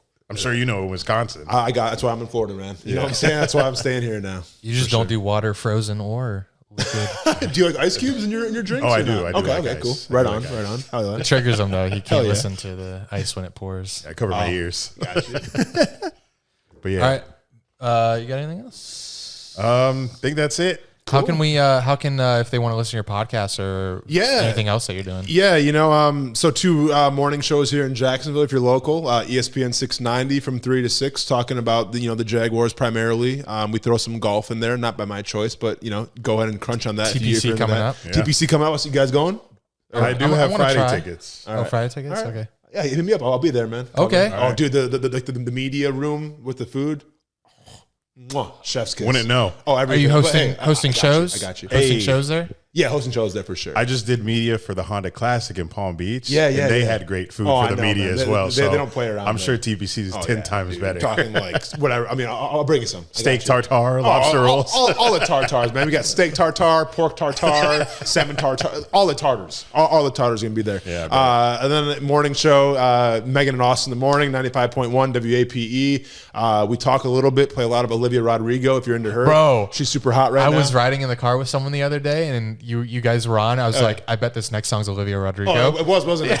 Oh, dude. It wasn't, but the next, in two songs from then, it was. So it's so wild how people think I'm making the decisions to play the music because, like, I told my friends, like, dude, listen to me in the morning, man, support. And, like, I saw them in public and they're like, what the fuck, man? Olivia Rodrigo like 3 times in an hour. It's not my fault. I'm not making these calls. So I'm not playing the music, but I am talking on the radio. So check us out there. Podcast, we got the Megan and Austin After Show, which is on iTunes or anywhere you can find a podcast. And then the ESPN 690 podcast as well, which is everywhere. So a little bit of everything. And then just stay tuned for your next event. Yeah, stay tuned for the next event. I'm on Twitter, _train_982, and that's about it. I don't have Instagram or anything. So.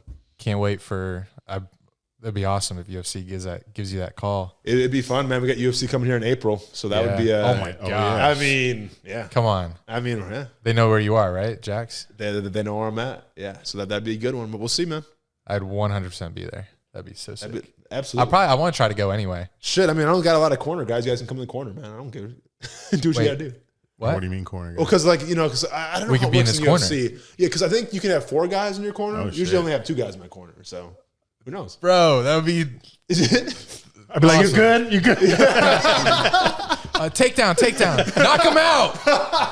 I know how you feel about 20 ACLs, but I need this nigga. Get his ACL. Bring you some of that whiskey for after. Having Eric holding the ice. She's tripping over holding the ice for me. No, dude. I don't got this. Watch your hammy. Yeah, watch the hammy.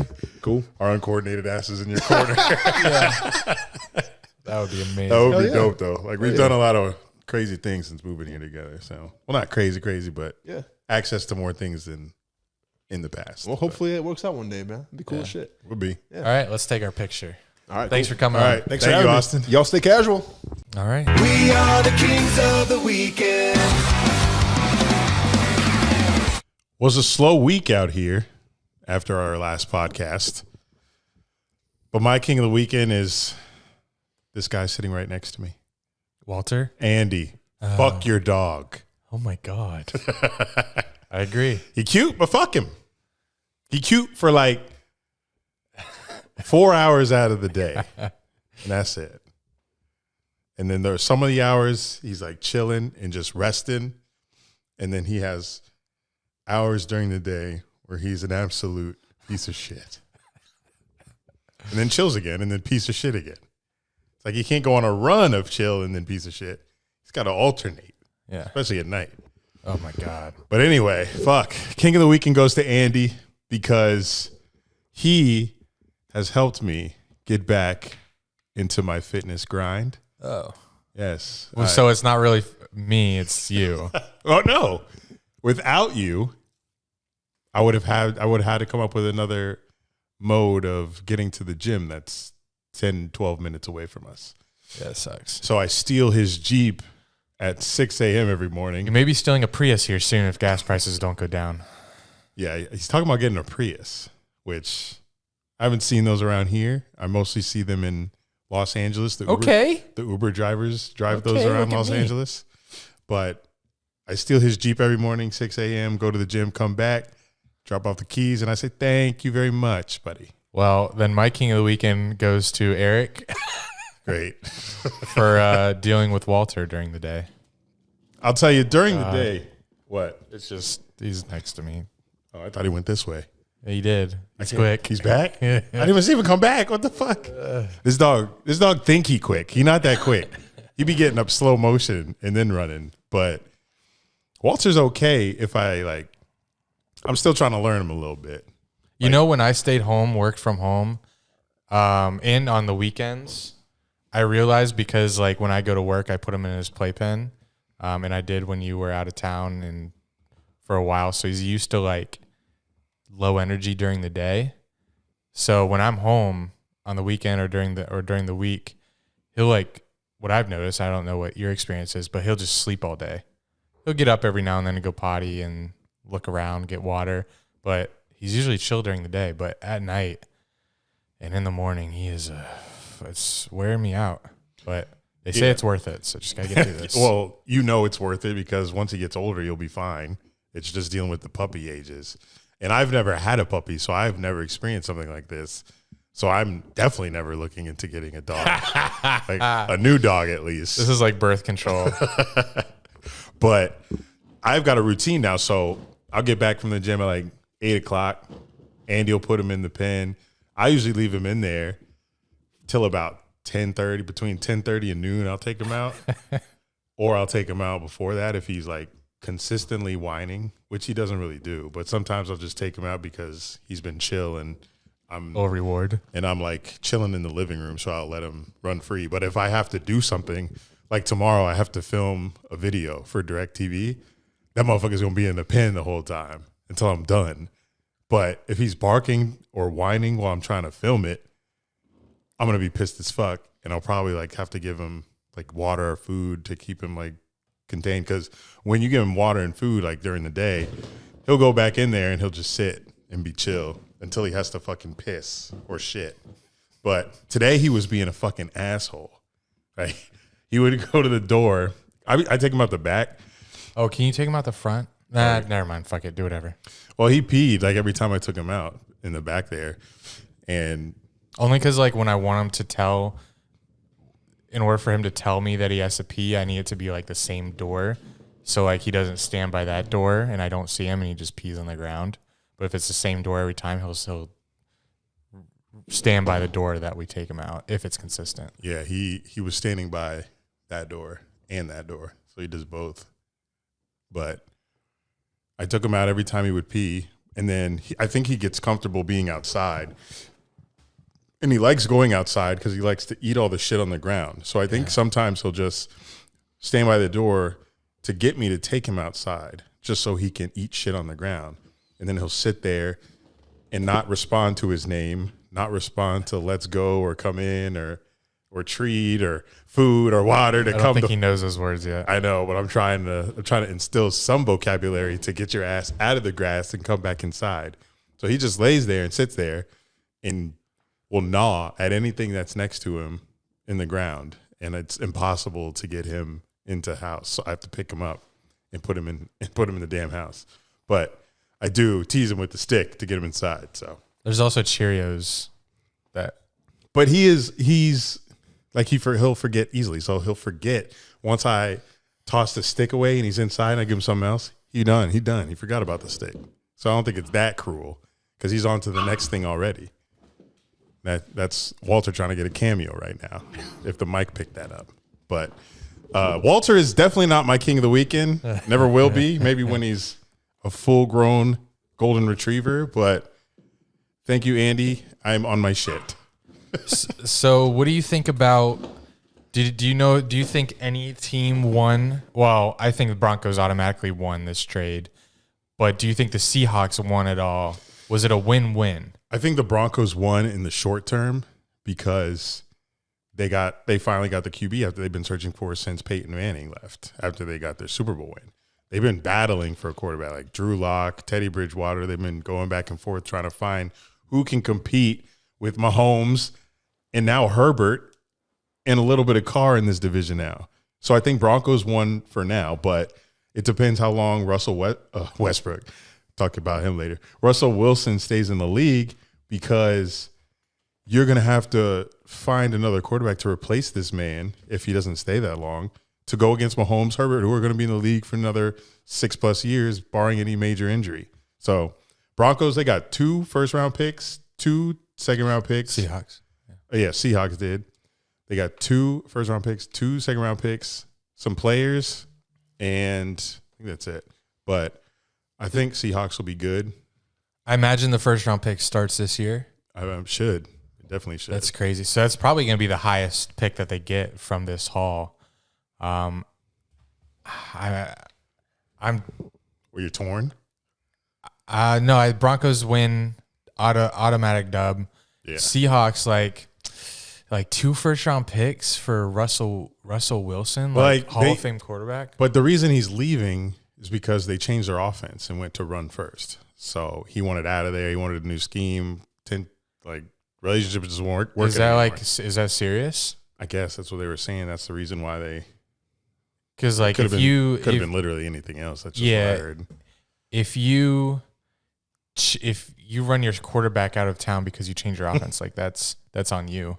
I think they'll be fine though. I think if they find, They just got to find another quarterback. Man, they drafted him in the 3rd round, yeah, and they had him on a 3rd round rookie contract for a few years, and he was so good right away. and unless they lose DK Metcalf, Which means they could have paid Tyler Lockett, Chris Carson, Ooh, God. Bobby Wagner on defense, they got a solid team still, and they have these now picks they have now. four picks in the top 2 rounds, 2 years in a row.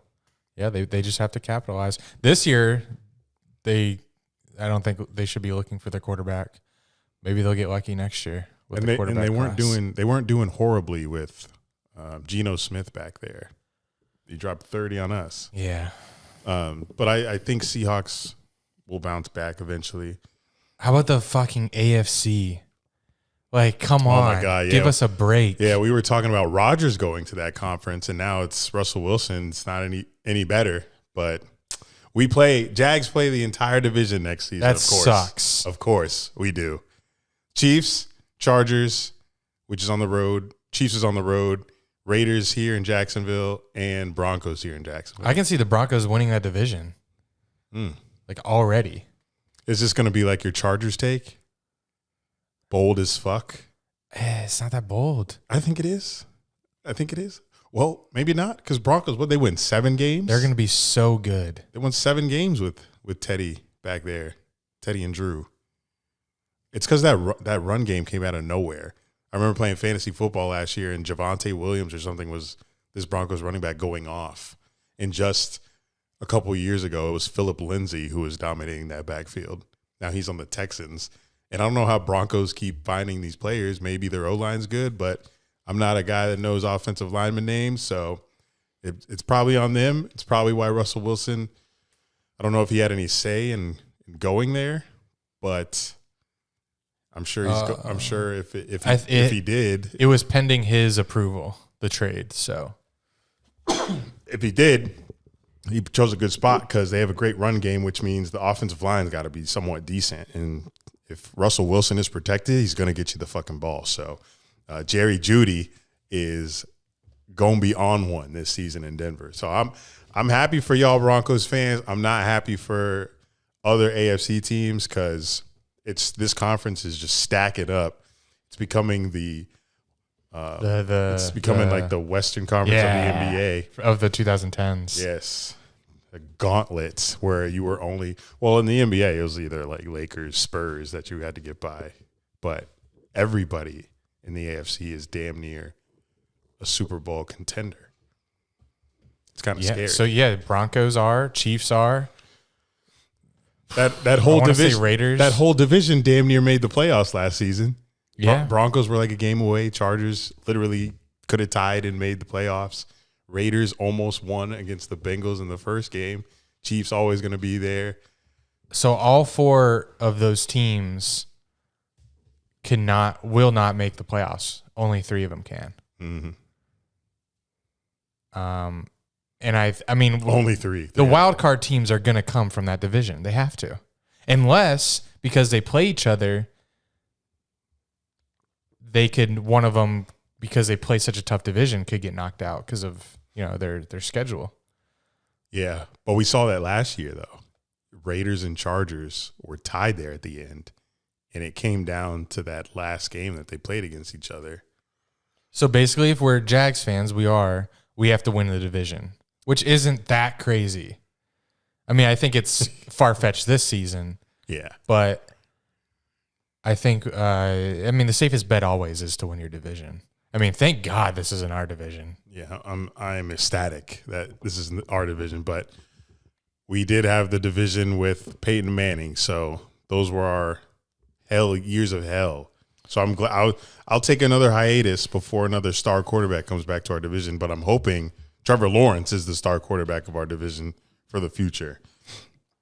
But it just sucks that we have to play this division next season. I wasn't expecting another, I wasn't going to predict 7 wins for this season like I did last year anyway. So I'm still sticking by my guns that it's going to be 4 to 5 max.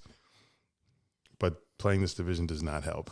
But they better not send Broncos Jags to London, I'll tell you that. Why? I want to see Russell Wilson play here. If we're going to have home games against good teams, I want to see them live. That's crazy to me. Like, I don't like. I know you hate teams running your shit. I want the Broncos pulling up with Drew Lock. I don't want them pulling up with Russell Wilson. Well, if I'm going to watch good NFL football, no, you can watch it on Red Zone or on CBS or Fox after we get home. You don't have to watch that in our stadium where they beat our ass.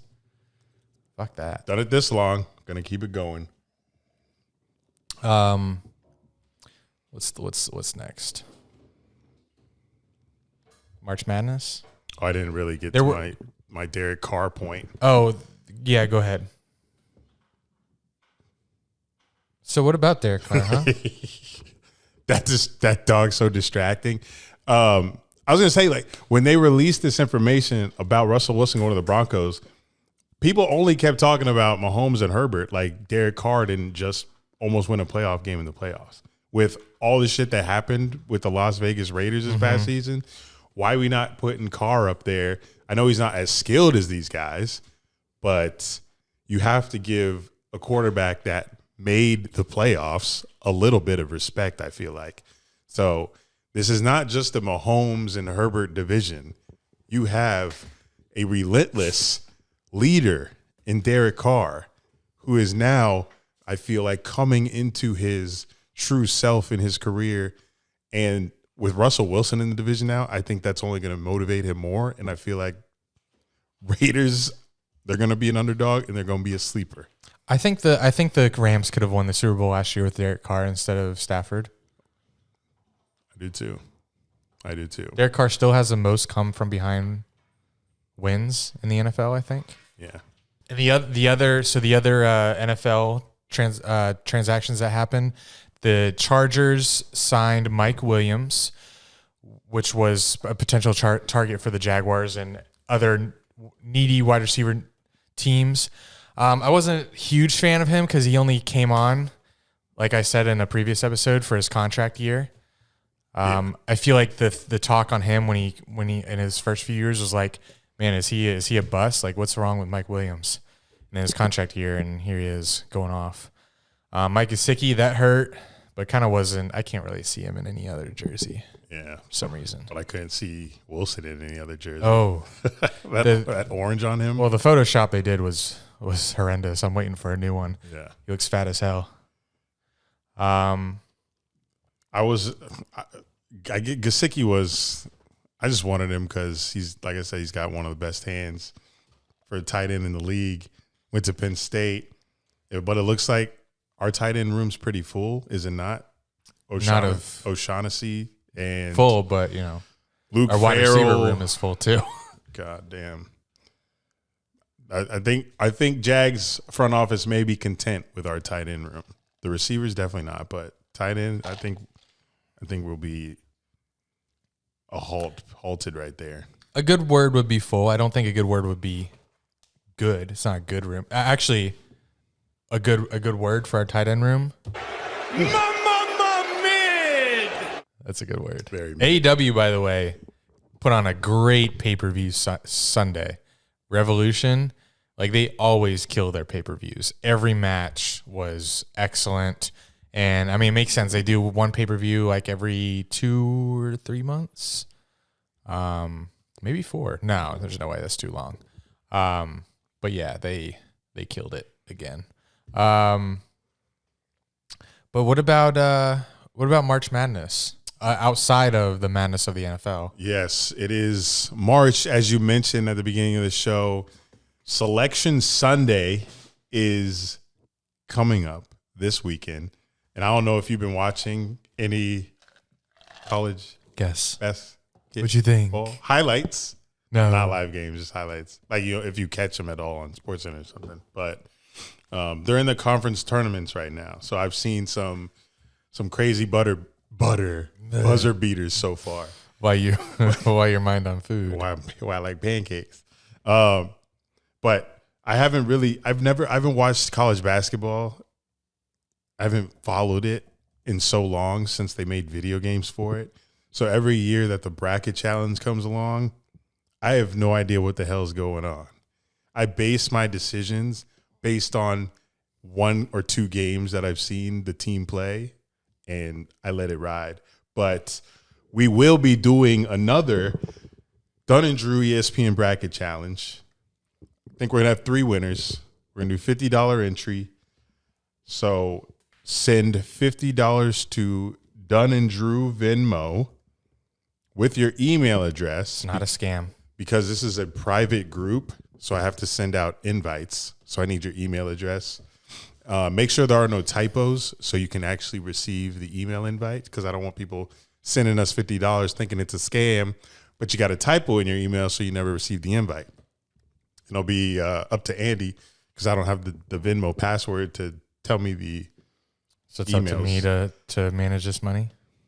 It is up to you to manage the money, not spend it all, because I'm hoping we have a fat league this year. Who won? We know who won last year, right? I think it was Daniel from Iowa. Really? Because in the Discord, he said, I'm trying to go back to back. Okay. How many things has he won with us? That's a lot of money, wasn't it, last year? We had a lot of people in there. But did we do $50? Wasn't it like $5? I don't think it was 5. I don't know why we would do that low. Low entry point. Get a lot of people in there. Well, 50. Whew. I asked Discord, and most of the people were saying 50. All right. And it's all luck. It's like you might as well just use that money to play the lottery. Do I have that option? I told them to. Do I have to play? I told them to think about it like placing a parlay bet that you are very confident about, but most likely going to lose. That's what this is. I'm not very confident about it. Pretend that this is a parlay you're placing $50 on that you're most likely going to lose, because that's how betting works. So it's just, it's a flip of a coin. Pretend you're going to win it. Damn. $50, Dunn and Drew Venmo. What are you looking at? I'll tell you after. I thought you were looking at seedings. Jacksonville University thought they were going to win the A10, but I am. Win the what? The Atlantic Sun 10? A10? They call it A10, I think. Do they? I thought it was just the Atlantic Sun, the A Sun. A10? Where'd I get A10 from? I don't know. Big Ten? No. Atlantic. I saw the 10. Anyway, March Madness is upon us, and if you want to be in that bracket challenge, hit us up. Sticking with basketball, NBA. Wow. I'm not gonna talk about teams or anything like that. We'll get there when we get there. But I saw today on First Take, ESPN was doing a segment this morning about Russell Westbrook receiving death threats to him and his family because of the way he's been playing recently. He's going by the name Westbrook, but I think that's been his nickname for quite some time now, I believe, because this man has never got down his shooting. But I'm obviously not advocating for those types of messages. However, I don't really think it's story worthy when players get sent death threat wishes when they're playing bad. Because, one, this is the Lakers, one of the most mainstream franchises in sports. There's millions of social media accounts of trollers and people that will say anything to athletes because they can, because they have this phone and access to comment sections and DMs and shit like that.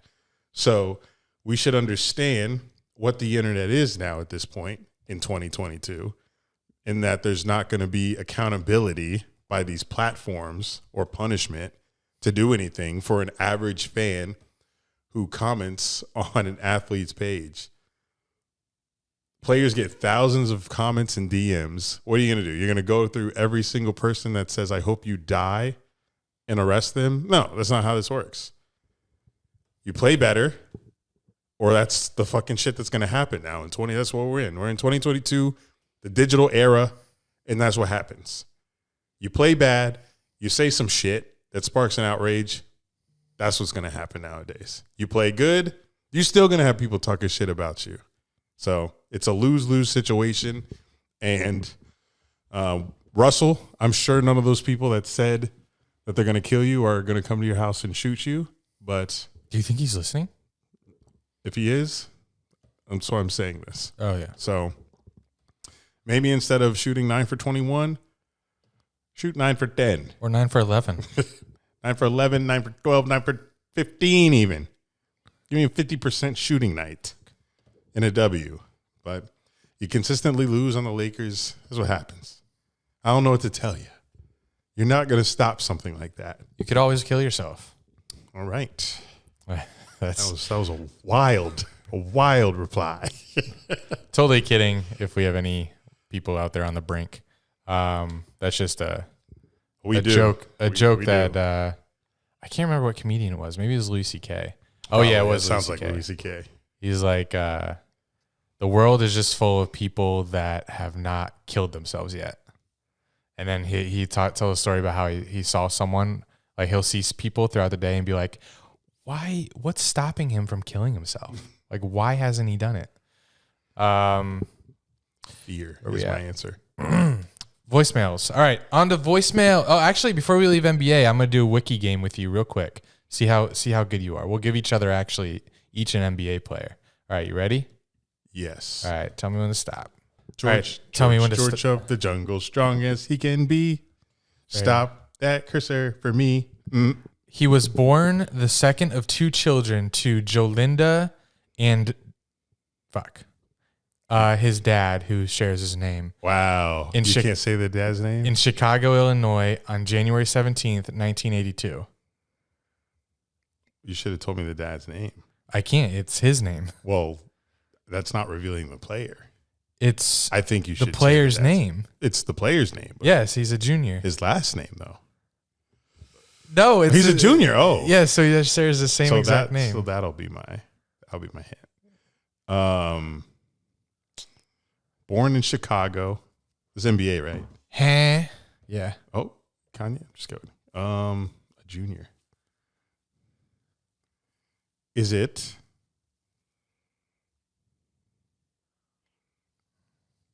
Glenn Robinson? Don't know who that is. Next. Let me know when to stop. Please stop. This guy's wiki is huge. After More defeating hints? the 76ers, Celtics, and Bulls, the Heat reached the NBA Finals, but ultimately fell to the Dallas Mavericks in 6 games. So he's on the 2012 Heat team. 2011, actually. I'm going to say something. Don't get offended, but I don't think you're very good at this game. Duh. Who is? Well, you're about to find out You're reading when I go. Wikipedia sentences of random information. I know people are screaming at the podcast right now. from those two sentences. Mm-hmm.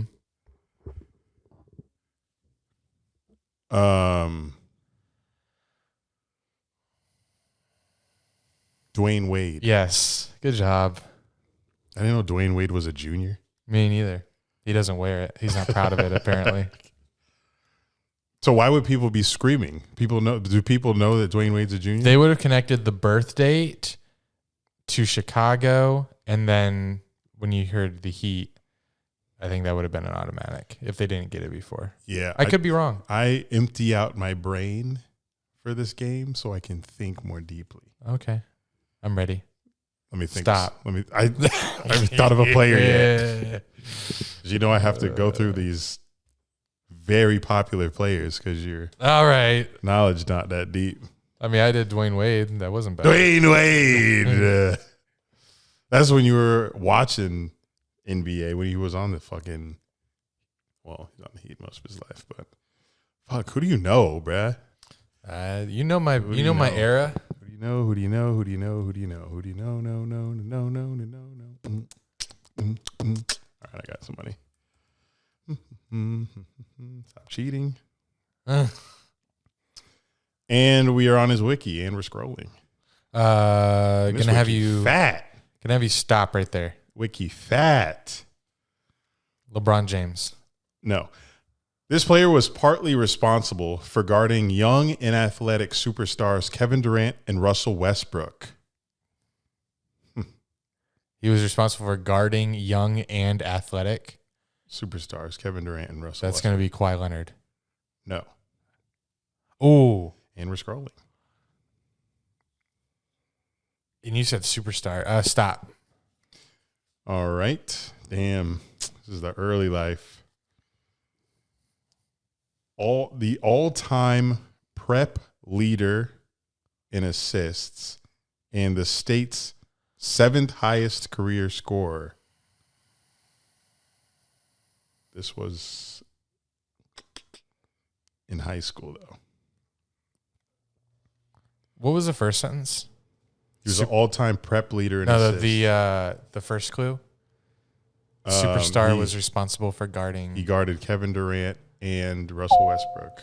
Oh, so this was okay. So that's probably when they were on the same team.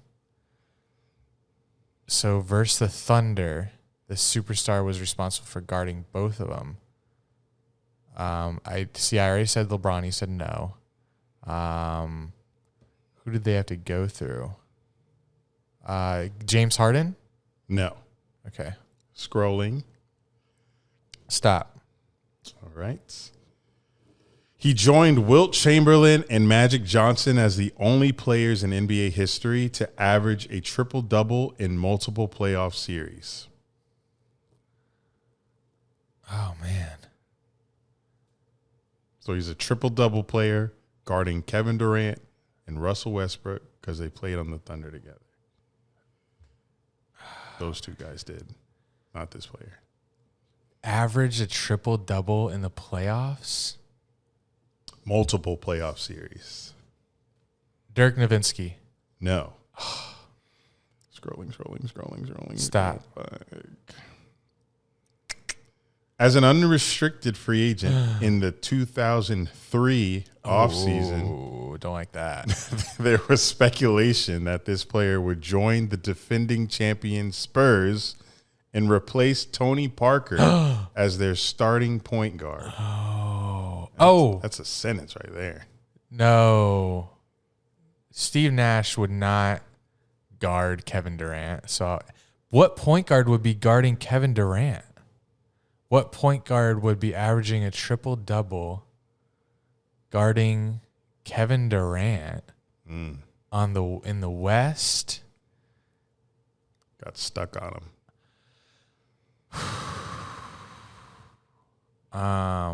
At that time, superstar sounds like a superstar averaging triple doubles. Oh, I got you. Oh, come on now. Chris Paul. No. Ah! Scrolling. Stop. Same Sentence? No, same under the same header. blah, blah, blah. Where is it? Oh, shit. Oh, no. This player elected to stay with the Nets on a 6-year, $99 million deal in 2003. Jason Kidd? Yes. Okay. I almost fucking said his name while reading the sentence. I was like, yeah. A lot of faith in me that I would know Jason Kidd. Well, you did, I did. but I'm glad. So, Well, he paid was off. he was on the same team as a player that When- you said, Dirk Nowitzki. He was on that Mavs team. Oh, so that's when he would guard Yeah. Durant. Yeah. But he thrived on the New Jersey Nets. Why would he replace Parker in 03? There was just speculation that he would replace Parker, I guess. But that was the first year I watched NBA. It was the 03 playoffs. It was either, I forget the Spurs' first championship or second one. So one in 99. I think it was 03, 05, 07, and then 14. And I watched the Spurs Nets finals series. That was my first time watching NBA, and I was like, damn, they're good. I'm going to be a Spurs fan. And I don't know why I couldn't have done that with NFL, but I bandwagoned to champion, and that's what I should have done in NFL. Who won the Super Bowl in 03? Probably the Patriots. Yeah, I'm mad. Patriots and Spurs fan. 2003. That would have made me. Super But your Bowl. dynasty would have ended around the same. Well, Spurs ended. It was the Bucks. Oh, They beat the Raiders. yeah, that would have been you would have been pretty much the same thing. Yeah. Jags fan for the last. But I would have seen Brady on my team. That would have Yep. been great. Shit. So I'm gonna get to the voicemails. It looks like we had a few that trickled in that I didn't get to last week. Oh, yeah. Now, if they're old takes, I'll stop them. But let me just hear. I want to pay tribute to our loyal listeners. Tribute. Are they dead? Let's see what John Michael said. This is John Michael from Jacksonville, and I haven't left one of these in a while, so I feel kind of washed and fake, but the one thing I do want to talk about is AEW Revolution this weekend.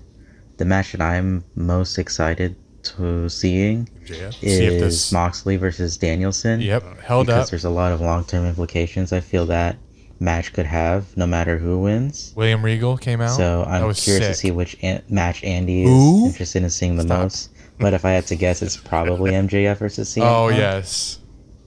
But yeah, that's all I have to say. Yeah, like And Markel Fultz is fucking back. Please don't snooze me, Dunn. Have a good rest of your night, y'all. Why you know me? yeah. CM Punk versus MJF was my most anticipated. I went to sleep before the main event. I shouldn't say that, but I did. It was late, and like Adam Page bores me, and I can't get over Adam Cole's dad bod. Sorry, but the internet did that to me. MJF versus CM Punk. CM Punk favorite. Like he's just. I still can't believe that I'm watching him wrestle in 2022. And then MJF is the hottest thing in wrestling, in my opinion, right now. Isn't it great to be on his Twitter header? Yeah, we still are. Yeah. I Awesome. check. Every time there's an AEW event, I check to make sure. Right there, right next to his head. That is Giving pretty, him one of those. that is pretty good. Actually, I didn't flick him off. I just gave him like a weak little thumbs down. Yeah, I'm Like just yelling at him. Like So I'm 12. thank God he makes my character look decent compared to everyone that's like boom right in his face. I'm just yelling at him with kind of a half smile, so it's all in good fun. All right, this is CJC. Let's see what he's got to say. Checking in from Mardi Gras. What up, Daz? It's your boy, CJC. Oh, he hung over. A little off one right now into Mardi Gras. I just seen the tweet, so I figured before I head out to this next parade, I'd ask, what's your favorite moment of drinking that wasn't tied to football? Oh God. Oh, no. I know I'm slushed, but have a great pod. I thought he was going to Love you say of boys. Dunn and Bye. Drew. Not related to football. Favorite drinking moment.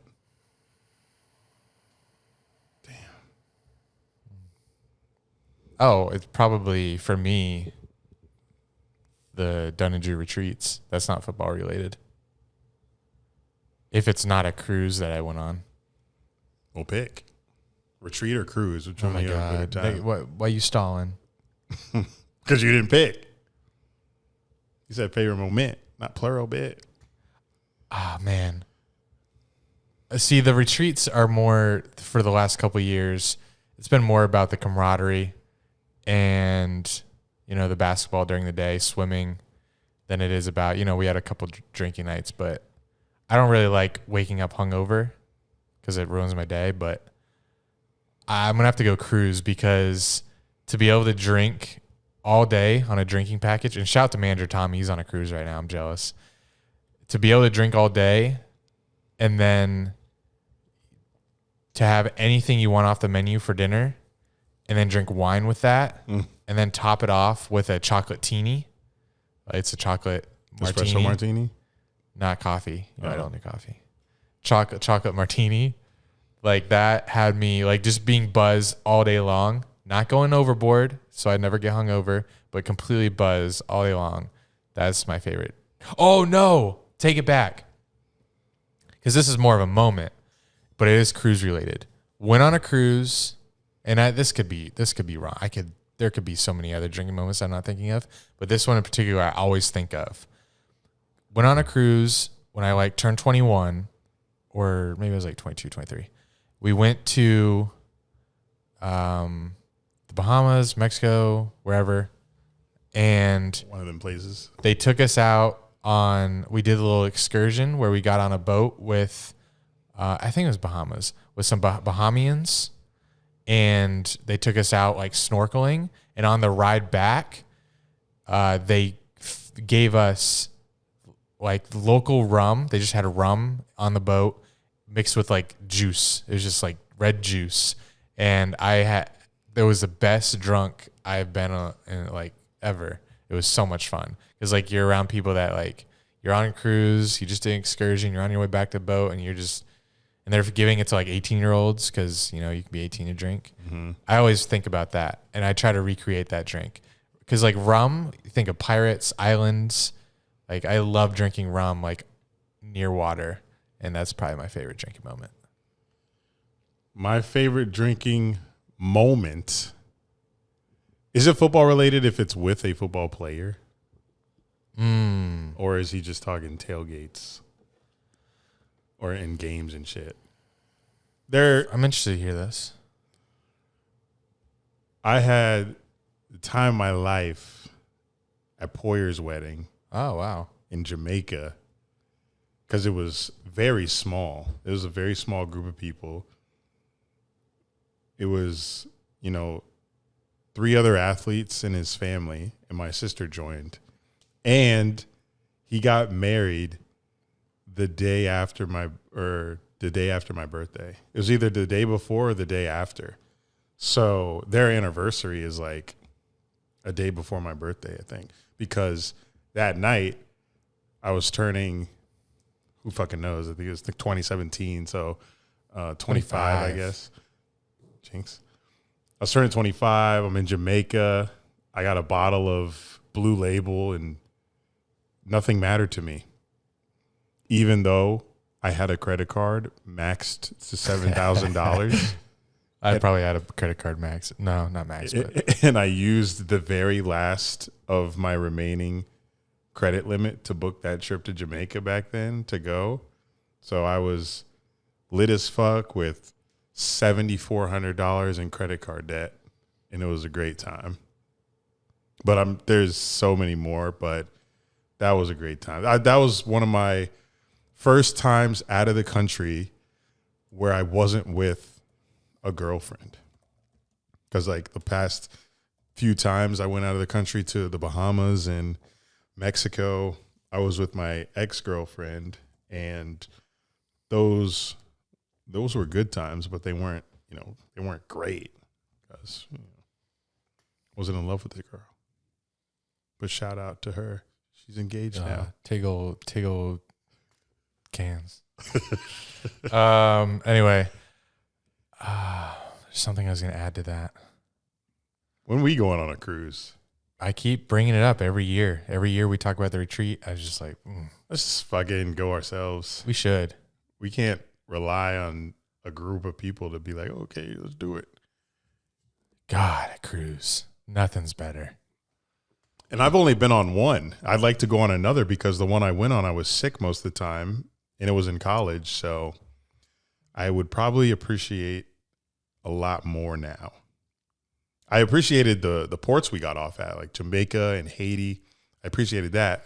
But on the boat itself, I feel like I did not appreciate the cruise the way I should have. But it was mostly because I was sick as fuck on that boat. My first time on a fucking big-ass ship like that, the first night at dinner, feel the boat rocking under me. I was like, I got to get out of here. I didn't make it. My shit was green the entire week.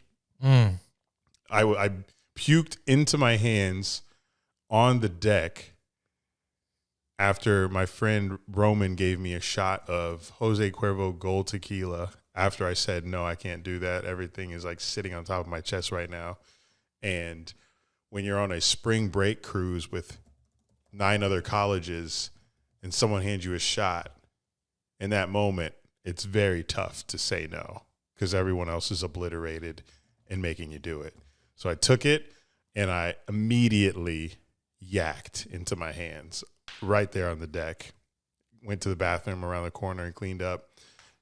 All of this is very vivid because it's the only cruise I've ever been on. So I'd like to do another and have better experiences than puking and shitting green and being seasick the whole trip. So whoever's down, let us know. We'll do like a party of 5. We don't need a big party. Give me 3 more of our loyalist listeners, and we'll go on a cruise together. Well, speaking of our loyalist listeners, next voicemail comes from Ryan Ska. This is another one I didn't see when it came in. It came in last week. It's only 19 seconds. Let's see what he says. What up? It's Ryan from San Angelo, and I got a quick question for y'all. So if you had to make a starting roster for basketball using only NFL players, who would you choose and why? Thanks. Have a good one, guys. Well, that was an essay question. And why? And why? So give me your reasons. Well, I'm taking Myles Garrett at center. How tall is he? We all know he's 6'5". Well, you're not going to get too many tall guys in the NFL that are athletic. Give me DK Metcalf at center. All right, that's me up. It's me up. Like I'm up. Like that's we're competing. You think DK Metcalf is going to be better than fucking Myles Garrett? Have you seen his basketball videos? Have you seen that man? Oh no, I haven't. That man was in the NBA celebrity game dunking. Myles Garrett was. So my team's better so far. I will take Tyreek Hill. Is it not a snake draft? Well, it's my turn. Snake would be me, back to back. Since you got first pick. No. It's all right. I got you. Go. I don't need that. You have anybody in the league you want. 2 people. Bet. Give me Tyreek. I feel like he could get in there and steal the ball. He's super fast and get to the other end pretty quick. Or small forward. How tall is he? He's like 5'10". Yeah, give me a point. I'll take him a point. So I kind of want a quarterback at point. Give me Lamar Jackson. Ooh, that's a good one. I think. Yeah. Lamar at point. I'm taking Keenan Allen at the 4. I think he can hoop. Interesting. You just a big Keelan Allen stan. I've seen him in the rec. I follow him on social. I'm taking players I know that can play ball. Who they talk about? Oh, fuck, tight ends. You got to take a tight end at the 4. No, I need. That's what they always talk about. I need someone that can score. Give me Kelsey. No, it's got to be It's got to be a big guy. Give me some tight ends. Oh, give me Darren Waller at the 4. Waller at the 4. I feel like he's putting up bricks. No, when I said Kelsey, I just envisioned bricks there. There's no way he's good at basketball. He's your 4. So we need a shooting guard and a 3 who can play He can play. He can be a defender or he can be a shooter. He's like a gadget player in the NBA. Shooting guard. I'm picking my shooting guard right now. Who's my clip? Who's my Steph Curry of the NFL right now?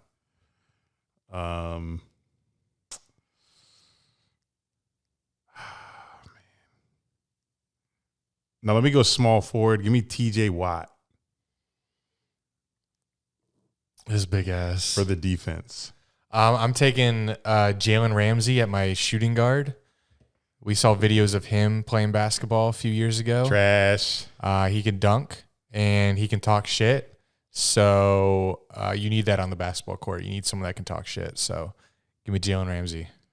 All right. I need my shooter. I need a shooter here. Who's got the clip in the NFL? Who's got the motherfucking clip? Mike Evans, I hope you got some jumpers. Mike Evans. You 6'5", boy, give me a clip. Yes, that's good. I got a team of wide receivers. TJ Watt and Myles Garrett. Yeah, I'm taking this dub. I don't know if you are. At small forward, give me Jackson Mahomes. Give me an NFL player. Don't give me no Jackson Mahomes.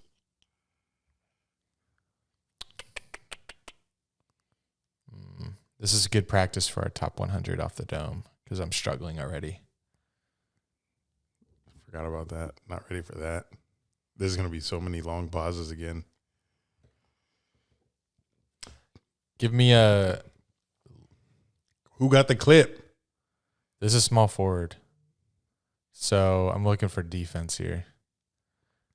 And... Got to match him up with TJ. Oh. Give me LaVisca Chenault. Interesting. These random ass teams. Who would y'all's team be?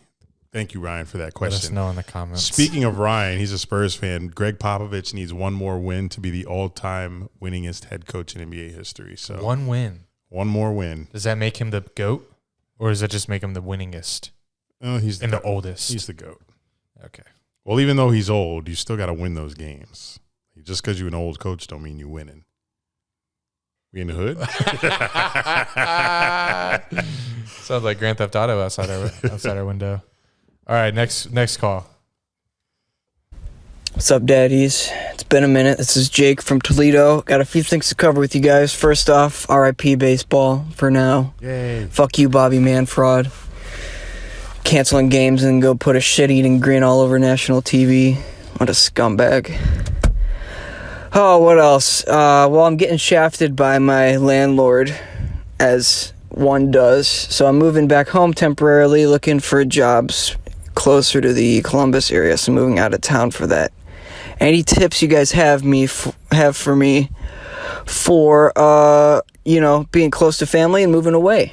Might be a little different change for me, but something I want to do. Lastly, got a would you rather for you. Would you rather have all of your hoodies in your favorite pair of shoes, or your favorite hoodie and all your shoes? Let me know. Thanks. Bye.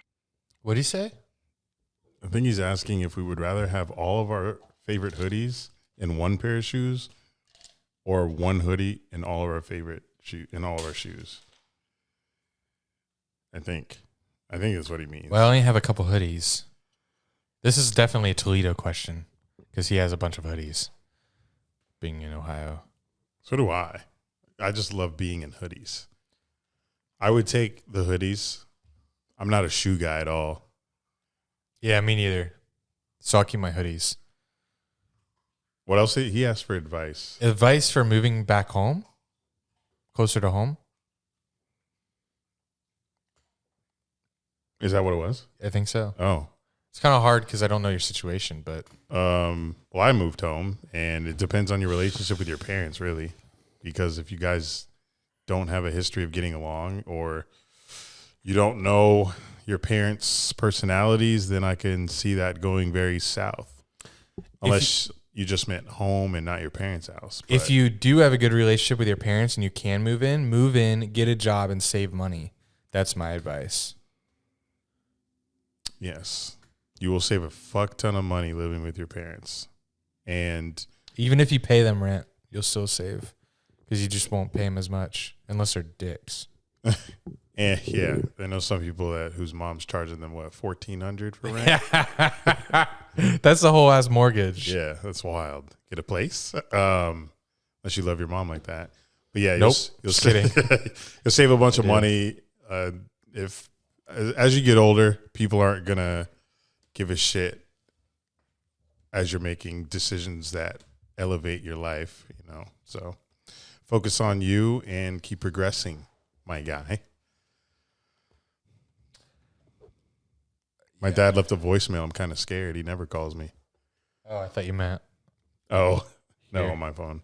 Should we? There's another call next. That's a minute. Yeah. Next call comes from Steven Knight. He wants to talk Grizzlies. What's going on, boys? This is Steven from Memphis, second-time caller, long-time listener. Left my first voicemail the week before y'all went on hiatus, so let's try this again. Hiatus. NASCAR segment, I love that shit. I love seeing people getting into it. Great year to become a NASCAR fan. New car seems to even the playing field out. It won't be the same 5 guys winning every week, so that's exciting. If you want to go to a track, I'd say either Talladega or, since you're in Florida, Homestead's a really good track, so I'd try to go to that. And y'all hyping up my Grizzlies, mainly Eric. I appreciate that. He's exactly right. He's like watching D-Rose back in 2011. If you're sleeping, you're missing out. I mean, this is a great team to watch. They're so exciting. It's like watching the fucking Globetrotters for 82 games. But anyways, appreciate you guys. Have a good pod. That's awesome to hear about the Grizzlies. I'll watch them in the playoffs. Yeah. Are they making it? Yeah, they're second seed right now. Bet. I'll see you then. The Suns. And the Warriors are on a little skid right now. That's why the Grizzlies shot up to second seed. I saw that. Who's 1 seed? Let me guess. 1 seed in the West? I literally just said it. What?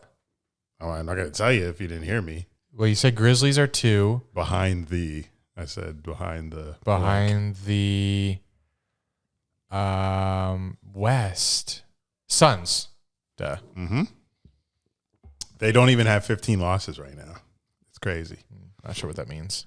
It means we're this deep into the season. That's pretty good. It's pretty good. But NASCAR, the new cars, I don't really know if that's making the playing field even, considering in the last 2 races, the first and second place finishers swapped. So in California, it was actually, no, I'm lying. I read the names wrong. You might be right. But Kyle Larson is still dominating for some reason in these new generation cars. But yeah, I have been to Homestead track already. It's not that great. I don't really like Homestead track. But Talladega, we had a Patreon caller actually say that he's trying to go to that race. So shout out Dunn Collins. Still don't know if I'm going to twin. Yeah. Still don't know if I'm going to make it to other tracks right now. It's just, it was looking bright at the beginning of the year, but after the 500, I'm like, we'll see. But didn't watch this past race. Oh, I watched a little bit, but there was something else on that I was a little distracted. But yes, great time to be a NASCAR fan. The sport is on the rise, and baseball is a dud.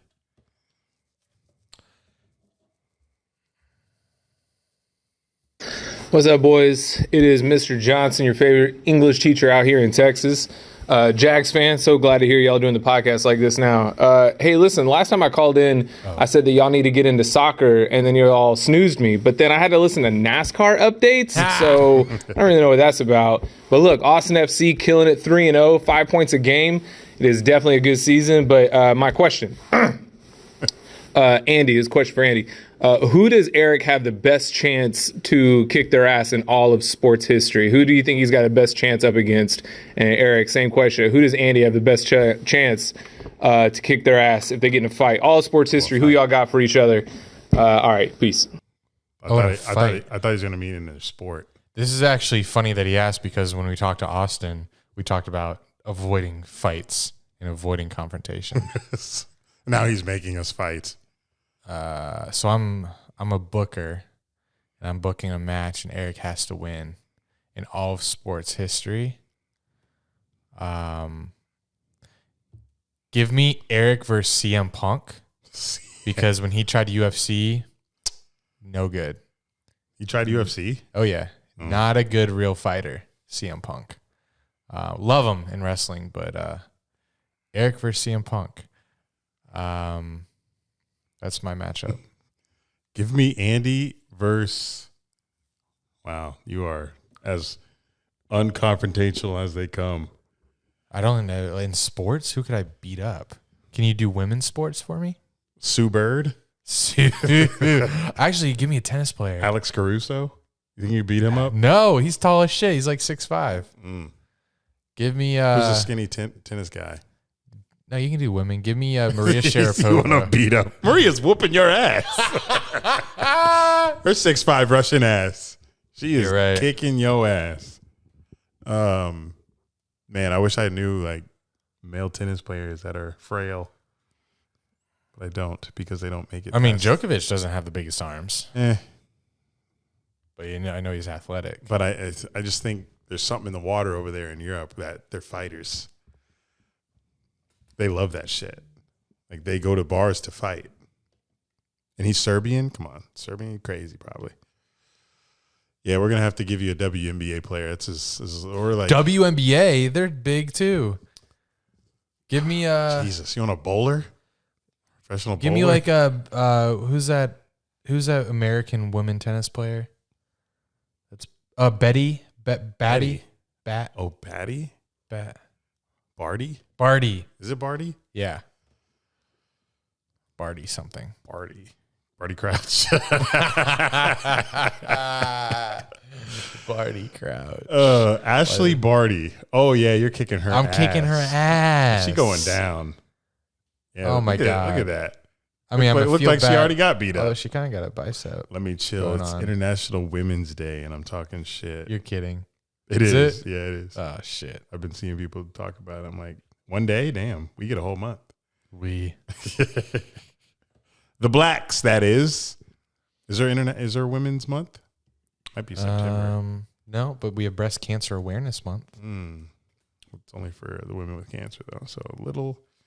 No, it's for those who don't have cancer yet as well. It's encouraging everyone to get their screening.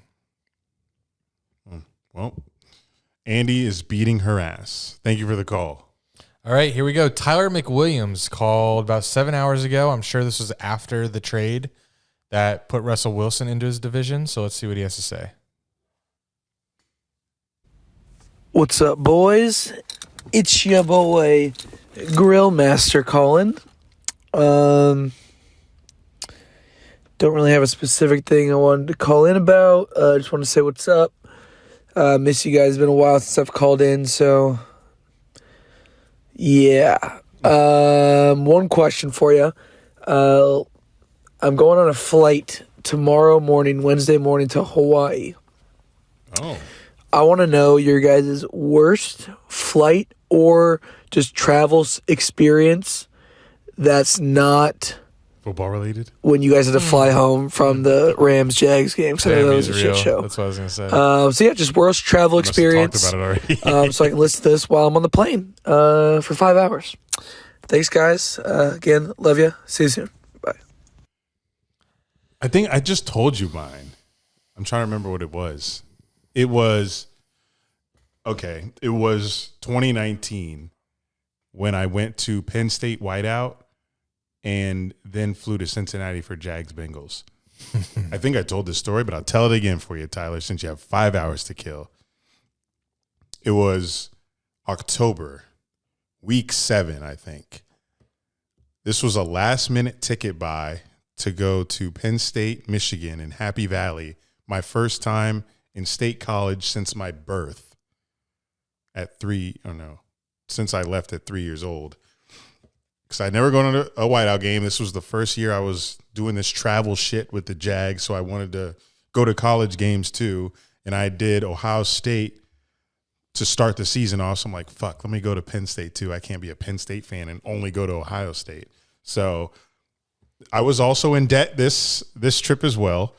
I put like $700 worth of game tickets on a credit card and invited our dear friend in Austin, Texas, Colin O'Meara. Shout out Colin O'Comedy. I flew into Philadelphia, which is 3 hours from State College.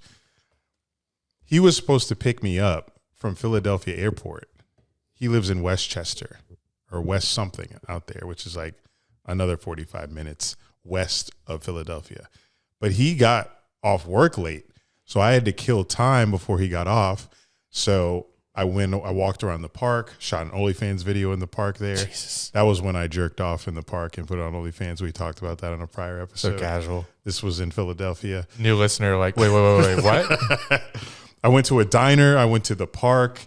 And then after killing all of this time, he finally said, all right, I'm off work. He comes and gets me. We drive to Westchester. We get a couple of shit from his apartment. And we make our way to State College, Pennsylvania, which was a 3 hour and something drive from where he lived. So we get there. It's night, obviously. We were staying at a friend's place that he knew that went to the college. So they had an apartment. So we went there. We dropped our shit. We went out in the town, went to like some frat house. It was a very tame night that night. Went to a frat house. Was a very tame night that night. Like it was a frat house, but it wasn't an insane party. It was like pretty mid, pretty chill. We went to a couple clubs and we slept at this friend's apartment. We woke up early in the morning, like 7 a.m. We weren't hungover or anything because we didn't drink that much the night before. We went to college game day. And granted, this game's at night. So we're out all day in State College, big ass campus, just walking around this campus, trying to find a tailgate. It was exhausting pretty much because it's a big campus. So walking around it and trying to find the tailgates and waiting for people to get out there, it took a long time. So we finally get to tailgating and we get into the game. I'm a little lit. We leave at halftime. So we left at halftime because we were fucking drunk and exhausted. And we go to the Taco Bell on Penn State's campus. We ended up falling asleep in that Taco Bell because we're so fucking tired. Jesus. We wake up and when we go back to the apartment we were staying at, when we get there, bro, everyone's so miserable, turning the fuck up. Like the game's in the fourth quarter. It's loud as fuck in there.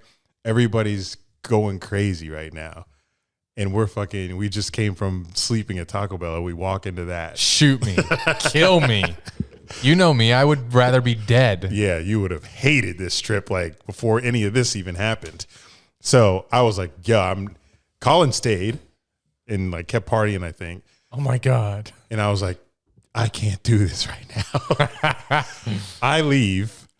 I walk to where we parked. It was a parking garage like 7 minutes up the road.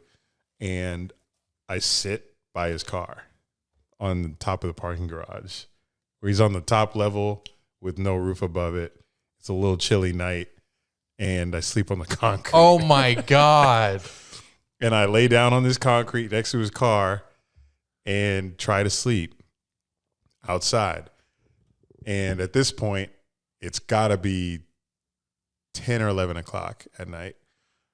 And we were going to leave at 2 a.m, I believe, to go back to Westchester and then for me to catch my flight. So I'm thinking I'm going to be sleeping here until he told me we were going to leave. But then he texts me before then. He's like, all right, I'm ready. Let's go. I was like, fuck, thank you. Thank God we're leaving earlier. So we ended up leaving at midnight, I think we left. And we started our drive back. We go it's Penn State's in the middle of nowhere, Pennsylvania. So the road we take to beat traffic, we went in this very dark, scary, like Michael Myers type road where if you turn your headlights off, it's pitch black. Like the headlights only show road and trees on the side, like woods and shit, until we get onto the main highway. So we're driving 3 hours back. Colin's falling asleep at the wheel. Bro. I'm like, I'll take over for you for the rest of the way because I got my sleep in and then he started to fall asleep. So at that point, I would have. What did you need to get to? The Jags game. Yeah, I was going to the Jags game next day. Man, man, I don't know. I was gonna say at that point, I'm buying the nearest hotel and going the fuck to sleep. Fuck the game. But if you bought tickets in a plane, like, man, keep going. Yeah. I didn't even get to the plane out of Cincy yet. So we're driving back, exhausted, damn near crashed, side of the road.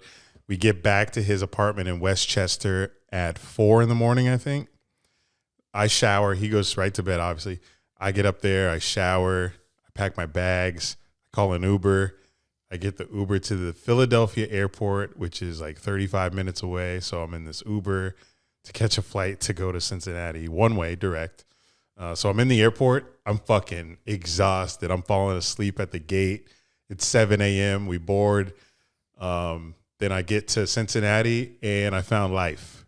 Like, if you watch the vlog from that trip, when I'm recording in the morning, tailgating for the Bengals game, you can kind of hear how exhausted I am when I'm like, let's go. We were playing the 0-6 Bengals at the time, so I was really hyped for the game because I was like, I got to catch a W after that. So I go to the game. We win. Bengals fans have the bags on their heads saying tank for Tua. Then afterwards, I have a flight to catch at like 6 o'clock. But Cincinnati has these nice bars right outside the stadium. So I met Brett Shepard out there, and he gets me absolutely fucked up at the bar before my plane. After the game. He got me fucked up after the game. I'm going straight to a hotel. I didn't have a hotel because my flight left after the game. So I went to the bars right out there, and I kept my suitcase in the guy who invited me. I kept it in his car in a parking garage until I had to go. Unbelievable. And I was fucking wasted at the airport. And I go into the Skyline chili line, and I order like 3 chili dogs. And I just got this to-go bag. And I get to the gate in Cincinnati to come back home to Daytona, and they say that I don't have a fucking ticket. And the reason is because I originally only booked myself to fly round trip to Cincy and back to Daytona because I said the whiteout game was last minute. So if you don't take your first flight, they cancel your whole itinerary. And I didn't know that because I hadn't been well traveled as I am now. So I get to the gate and I didn't take my flight to Cincy. So they canceled my itinerary and they're like, yeah, you don't have a flight on here. And I'm like, what do you mean? So I had to buy a ticket home right there at the gate. And that was like $330. Oh my God. And I already told you, I put like $700 of credit cards on a credit card, $700 of tickets on a credit card. So I had to put another $300 for this flight back home. So when I get on the plane, I fucking eat my shit and I pass out, and that was the worst trip that I've ever done in my life. I'm not even going to follow that up. I am so sorry. That is so bad. I'm so glad I wasn't a part of that. It was terrible. Holy fuck. So this past season when I went to Ohio State, Penn State, and then Seattle. Yeah. You need to stop going there. It was not even close to this Penn State game in the middle of nowhere. So at least Columbus is not in the middle of the woods and has an airport. State College, I flew into Philly, 3 hours away for some reason. But Ohio State to Seattle was fine because I had a lot of people that I knew, got rides, and all of that. Ebrio was there. You know, he'll take care of me. But in State College, I didn't know anybody. I didn't know anybody in State College. I only knew Colin, and he don't even live there. So, Tyler, 5-hour flight to Hawaii. You'll be all right, man. You'll be all right. But what a fucking trip that was. Okay, yeah. Sign up, but don't open Twitter. I'll never do that. I wouldn't. Breaking news. Well, I've been holding this for a few minutes while you've been telling your story. Yeah, it was a long story. This is pretty huge breaking news out of Seattle. Oh. More breaking news from the Seahawks. From a current player on their team? Well, can you guess? Like, if I don't tell you anything, could you have any idea what it could be? You don't even have to be that specific. You can just be, oh, they signed or they released or they traded. I would think it would be trading DK. Interesting. Per Adam Schefter and a few others, the Seahawks have informed that 8-time All-Pro and Pro Bowl linebacker Bobby Wagner, a franchise icon, that they are releasing him. Damn. Wagner arrived in Seattle on the same 2012 day as Russell Wilson and now leaves on the same day too. End of an era in Seattle. Damn. Did I jinx him? What'd you say? On the pod earlier, I was like, they got Bobby Wagner. They got a pretty decent roster currently. I dropped Bobby Wagner's name, and he's gone. Damn. An hour later. Damn. Just released him, huh? Yep. Just damn. So, free agency could get wild. Damn, too bad they couldn't trade him. They'd be super stocked. Seattle rebuilding for real. Damn, Rams might fucking they run it repeat. Back. They might run it back. All the good they need another quarterbacks receiver. are out of the fucking AFC. Bro, what if NFC what if Amari Cooper goes to Rams? That's a perfect replacement for OBJ if he can't come back. Robert Woods got torn ACL too. Oh, he's coming back too. Yeah. Damn. Is it Seahawks are not gonna be good? Cardinals, they're figuring out their Kyler situation, and then 49ers, Trey Lance, they're not gonna have Jimmy G. So Trey Lance, he's not. I don't think we don't know yet. I don't think he's gonna fucking get them to compete for better than the Rams. No, not in his first year. So Rams could run that shit back as long as they can get healthy receivers. Yeah, I also heard on the radio today. He said that the NFC is the Packers to lose. No, it's not. Why would you keep getting trapped into that? We've seen this for decade now. The Niners could beat them again. The Rams are better than them, who just won the Super Bowl. They're stacked still. They're a regular season team. They fucking dominated the regular season. The Rodgers-Adams connection is unstoppable in the regular season. Unstoppable if you have it in fantasy. But right when you host a game in your home tundra, you lose to the 49ers 13-10 after doing that all year. I'm not buying that shit anymore. I ain't buying the Packers conference to lose. I'm done with that.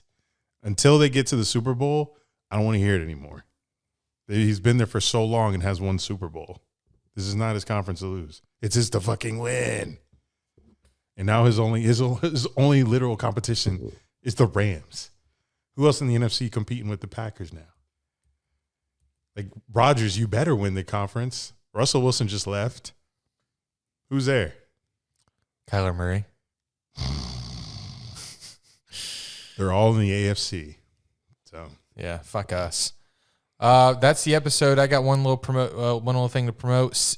If you need CBD or Delta 8 products, AlabamaHempProducts.com. Get you right. Hey, maybe the Cowboys get it together. Oh, yeah. No, never will, unfortunately.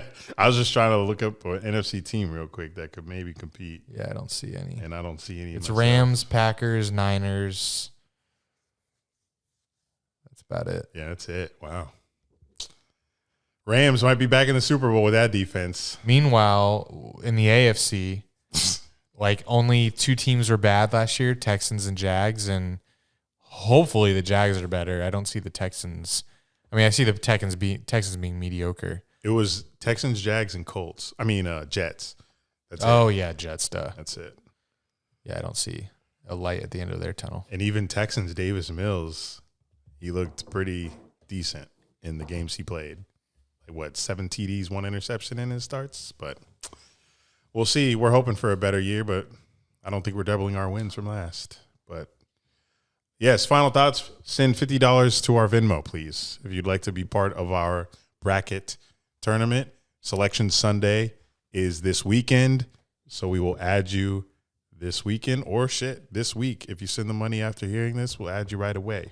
So make sure you put your email in the description of your Venmo money. That's our show, guys. Share this episode with your parents, friends, enemies.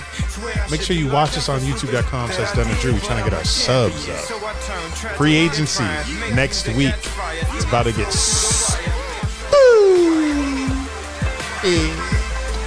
Make sure you sub to our Patreon and get in our Discord, patreon.com/Dunn and Drew. Until next time, this has been Dunn and Drew, baby.